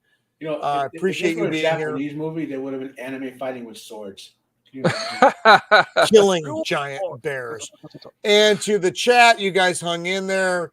And if you're watching this tomorrow or the next day, thank you. enjoy this. It's weird. We have these conversations. That's why we do this, so we can talk about nerd shit. The Japanese sequel was Christopher Walken fighting a giant bear with a sword. Yeah. Hey, Bear, I need to talk to you before I cut you in half. And the bear has a giant cowbell.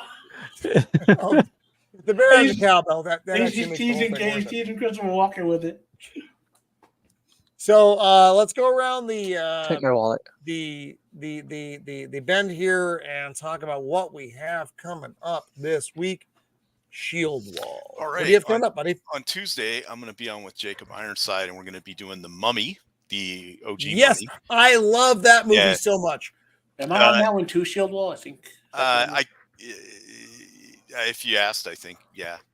I'm on two. I'm on Frankenstein. I know, and I'll get to it. Yeah. And then next Thursday, whatever we're doing next Thursday on this channel. So those are my two things. Well, and thanks we'll get to that. We'll get to what we're doing next. Yeah. And thanks everybody for being here. It's been great. And I'm not contaminated with any mercury mutagens. Yeah, he is obviously contaminated. That's what they all Shieldwall say. is going to become a giant mutant bear.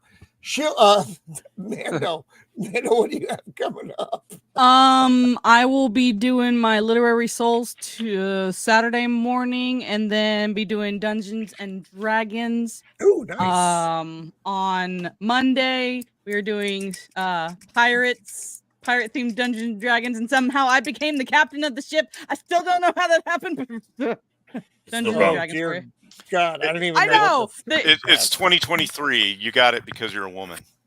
Oh no, I got it because I'm the only capable person, and Arkasul's character keeps running into doors.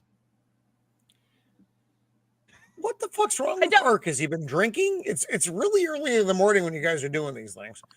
No, all right, fair enough. So and then I will be you're the captain. Somehow, yes, that's crazy. I will also be on Jacob's channel for The Mummy. Are you my mummy?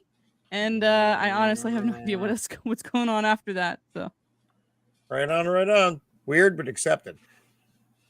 Beard of Liberty. What do you have coming up, buddy? Let's see here. On Saturday, 9 p.m. Central, I'll be on After the Weekend for their Weekend Harder stream. I think so JT stuck you in. Yeah, I've become a regular JT's over there for the Weekend Harder. Motherfucker. Yeah, and they clip everything, let me tell you. But I think we'll be joined by Tyler Redbeard, if I remember correctly. Oh, I like that. Tyler's a good dude, yep. We're still finalizing the topics, but tune in. It's always a good time. And then Monday, I will actually be on the regular After the Weekend stream for their review of Evolution. Oh, yes, David I love Duchovny? that movie. Yes, I love that movie. Spoiler, I love that movie. And then Tuesday, I'll be on with Wookie Be Bad at 8:30 for the, let's just call it the current state of Disney Star Wars stream. But otherwise, people can follow me on Twitter/X, whatever, at Beard of Liberty, because I'm kind of a professional guest. I just show up wherever people say, hey, show up. Right on. James Harris, the Jinja Ninja. What do you have coming up, buddy? Oh, well, for me, thank you again for having me on. I appreciate the invite. As always, Roman, it's great. Love the way you guys go through these movies is awesome. But for me, I'm just getting ready for December. Got Okinawa Comic Con and Tokyo Comic Con coming up. Oh, busy. So busy. So I'm getting ready for some original merch. Hopefully, I'll get my live art streams going up again. I've been on a bit of a hiatus, just trying to get stuff organized here. But hopefully I'll be doing some new kind of illustrations and stuff for some merch to be selling at those, and just putting out promotions for that kind of stuff. Just getting ready, doing some more oil paintings and this and that, and then see how it goes. That's basically all I got on the plate right now. Yeah. But thank you again for having me on. You will come back to the Americas, and you I'm trying to get into some cons over there. So as soon as I do, Comic-Con San Diego next year. There we go.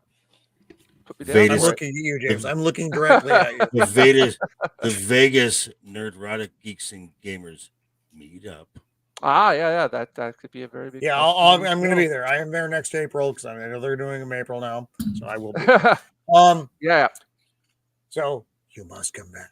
I know you hate to make the journey across the sea. You have to embed yourself in with some pirates to make your journey, but That's what we got. One Piece going on now, so maybe they can Well, hook me up with the ride. right now, actually, the world may end by that point, and if it does, well, then that works itself out. So Matt, the unbearable 73, the Thatch B. What do you have coming up, my friend? I will be taking my unbiased base hate to the same Mummy review we're doing with Jacob and Mando there. Also, this weekend on Jacob's channel, our 5 favorite monsters. A non-spoilery teaser. One of my 5 is one of my eccentric choices. That's the Saturday, right? Oh, Lord. Yeah, Saturday. Yep. Okay. Which will get your interest in a movie that very people know about. Well, two of them will do that. But anyway, what else I got going? Oh, and then in the Frankenstein review is on the 24th. So I probably Shieldwall's on that as well. No, I got to hit Jake up for that because I want to be on that. Yeah. And I will be rereading Frankenstein for the first time since I was 17. I fucking love Frankenstein. I actually own the Universal Frankenstein collection because I'm a fucking weirdo. Also, I just posted my reviews for episode 7 and 8 of Wheel of Prime. You can hear I managed to cut my hour rant down to 7 minutes for the reaction part of it. Well, I cut all the parts where I'm going, you stupid mother blacken, why are you doing this to this Will? Accepted. I cut those out quite a bit and just actually talk about the crap I see on screen for 7 minutes. Then I have my review of it. So 7's out. I'll get out by the weekend. Then Wheel of Prime will be gone, and my soul will be okay until that crushing soul defeat comes in. When is it? November, Mando, or December Amazon tries to give us a stroke with Rings of Prime. Oh, I haven't been paying attention because I wanted to make my life better. Remember in November, you know what comes back in November, guys? Doctor Who, 60th anniversary. And yeah, I'll probably do some commentary about those because you're coming back. You're coming back to me. You're coming back to me. I believe the Tenet movies will actually be good because they're going to try to lure people in. Yeah, I think so too. Follow up to Tenet. That's anyway. What else I got going on? Roman, I don't think I don't know anything on your show yet. I'm on next Thursday. Which one is next Thursday? Next Thursday is favorite modern horror. Oh, okay, yeah. So that I got to put that on my calendar. I have so many things going on now. I know. Although Roman's definition of modern is different than a lot of people's. I know that. I mean, I was like since 1970 or later. That's okay, but best I could do. Yeah. Joker Force. What do you have coming up? I have a lot coming up. So tomorrow in the morning, I will be dropping my love and appreciation video for not just the films, but the TV series and the spinoff that we saw last year of the IP, the Addams Family, which is just glorious. And then I am on tomorrow night for Friday night's Royal Rumble. Then Saturday with Jacob Ironside for his favorite in the movie Monsters. Sunday will probably be on with Wookie Be Bad for something Sunday. Monday back on Legion Talk again for Game of Thrones season 5 episode 9. Tuesday with Wookie Be Bad and Beard for the death of Disney, for the death of Star Wars and the life, the zombie walking corpse that is Disney Star Wars. And then Thursday back here with you guys for favorite modern horror film. And then next Friday again back. It's going to be a long week. You're a busy man. That's a lot. That's a lot. That's a lot. Well, I'm not married, and I don't have kids, so I've got some time. Fair enough. So next Thursday over here on Roman of the Empire, we'll be looking at our favorite modern horror films. That's 1970 forward. And we've got a nice lineup of guests coming on as well. 53 years, that's modern. That's modern. That's the best modern I could do. If you go before that, it's classic. So I have to separate. I'm separating. So nothing black and white, basically, is my line. Okay. But it'll be fun. It'll be a hoot. This was a favorite last year. Everybody enjoyed it, and we're gonna kind of revisit it this year because everybody gets different ideas every year that comes around. So we're gonna roll into that. And thanks for hanging out for this one for the prophecy.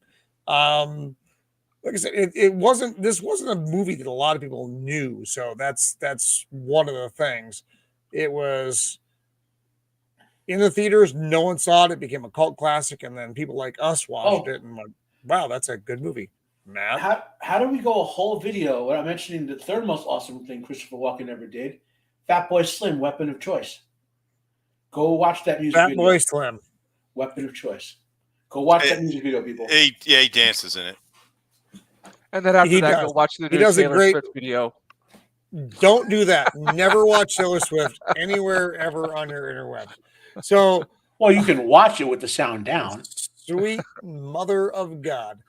So, thank you for hanging out with us. I appreciate you guys spending your time with us this Thursday evening. And until next time, be kind. Doodles!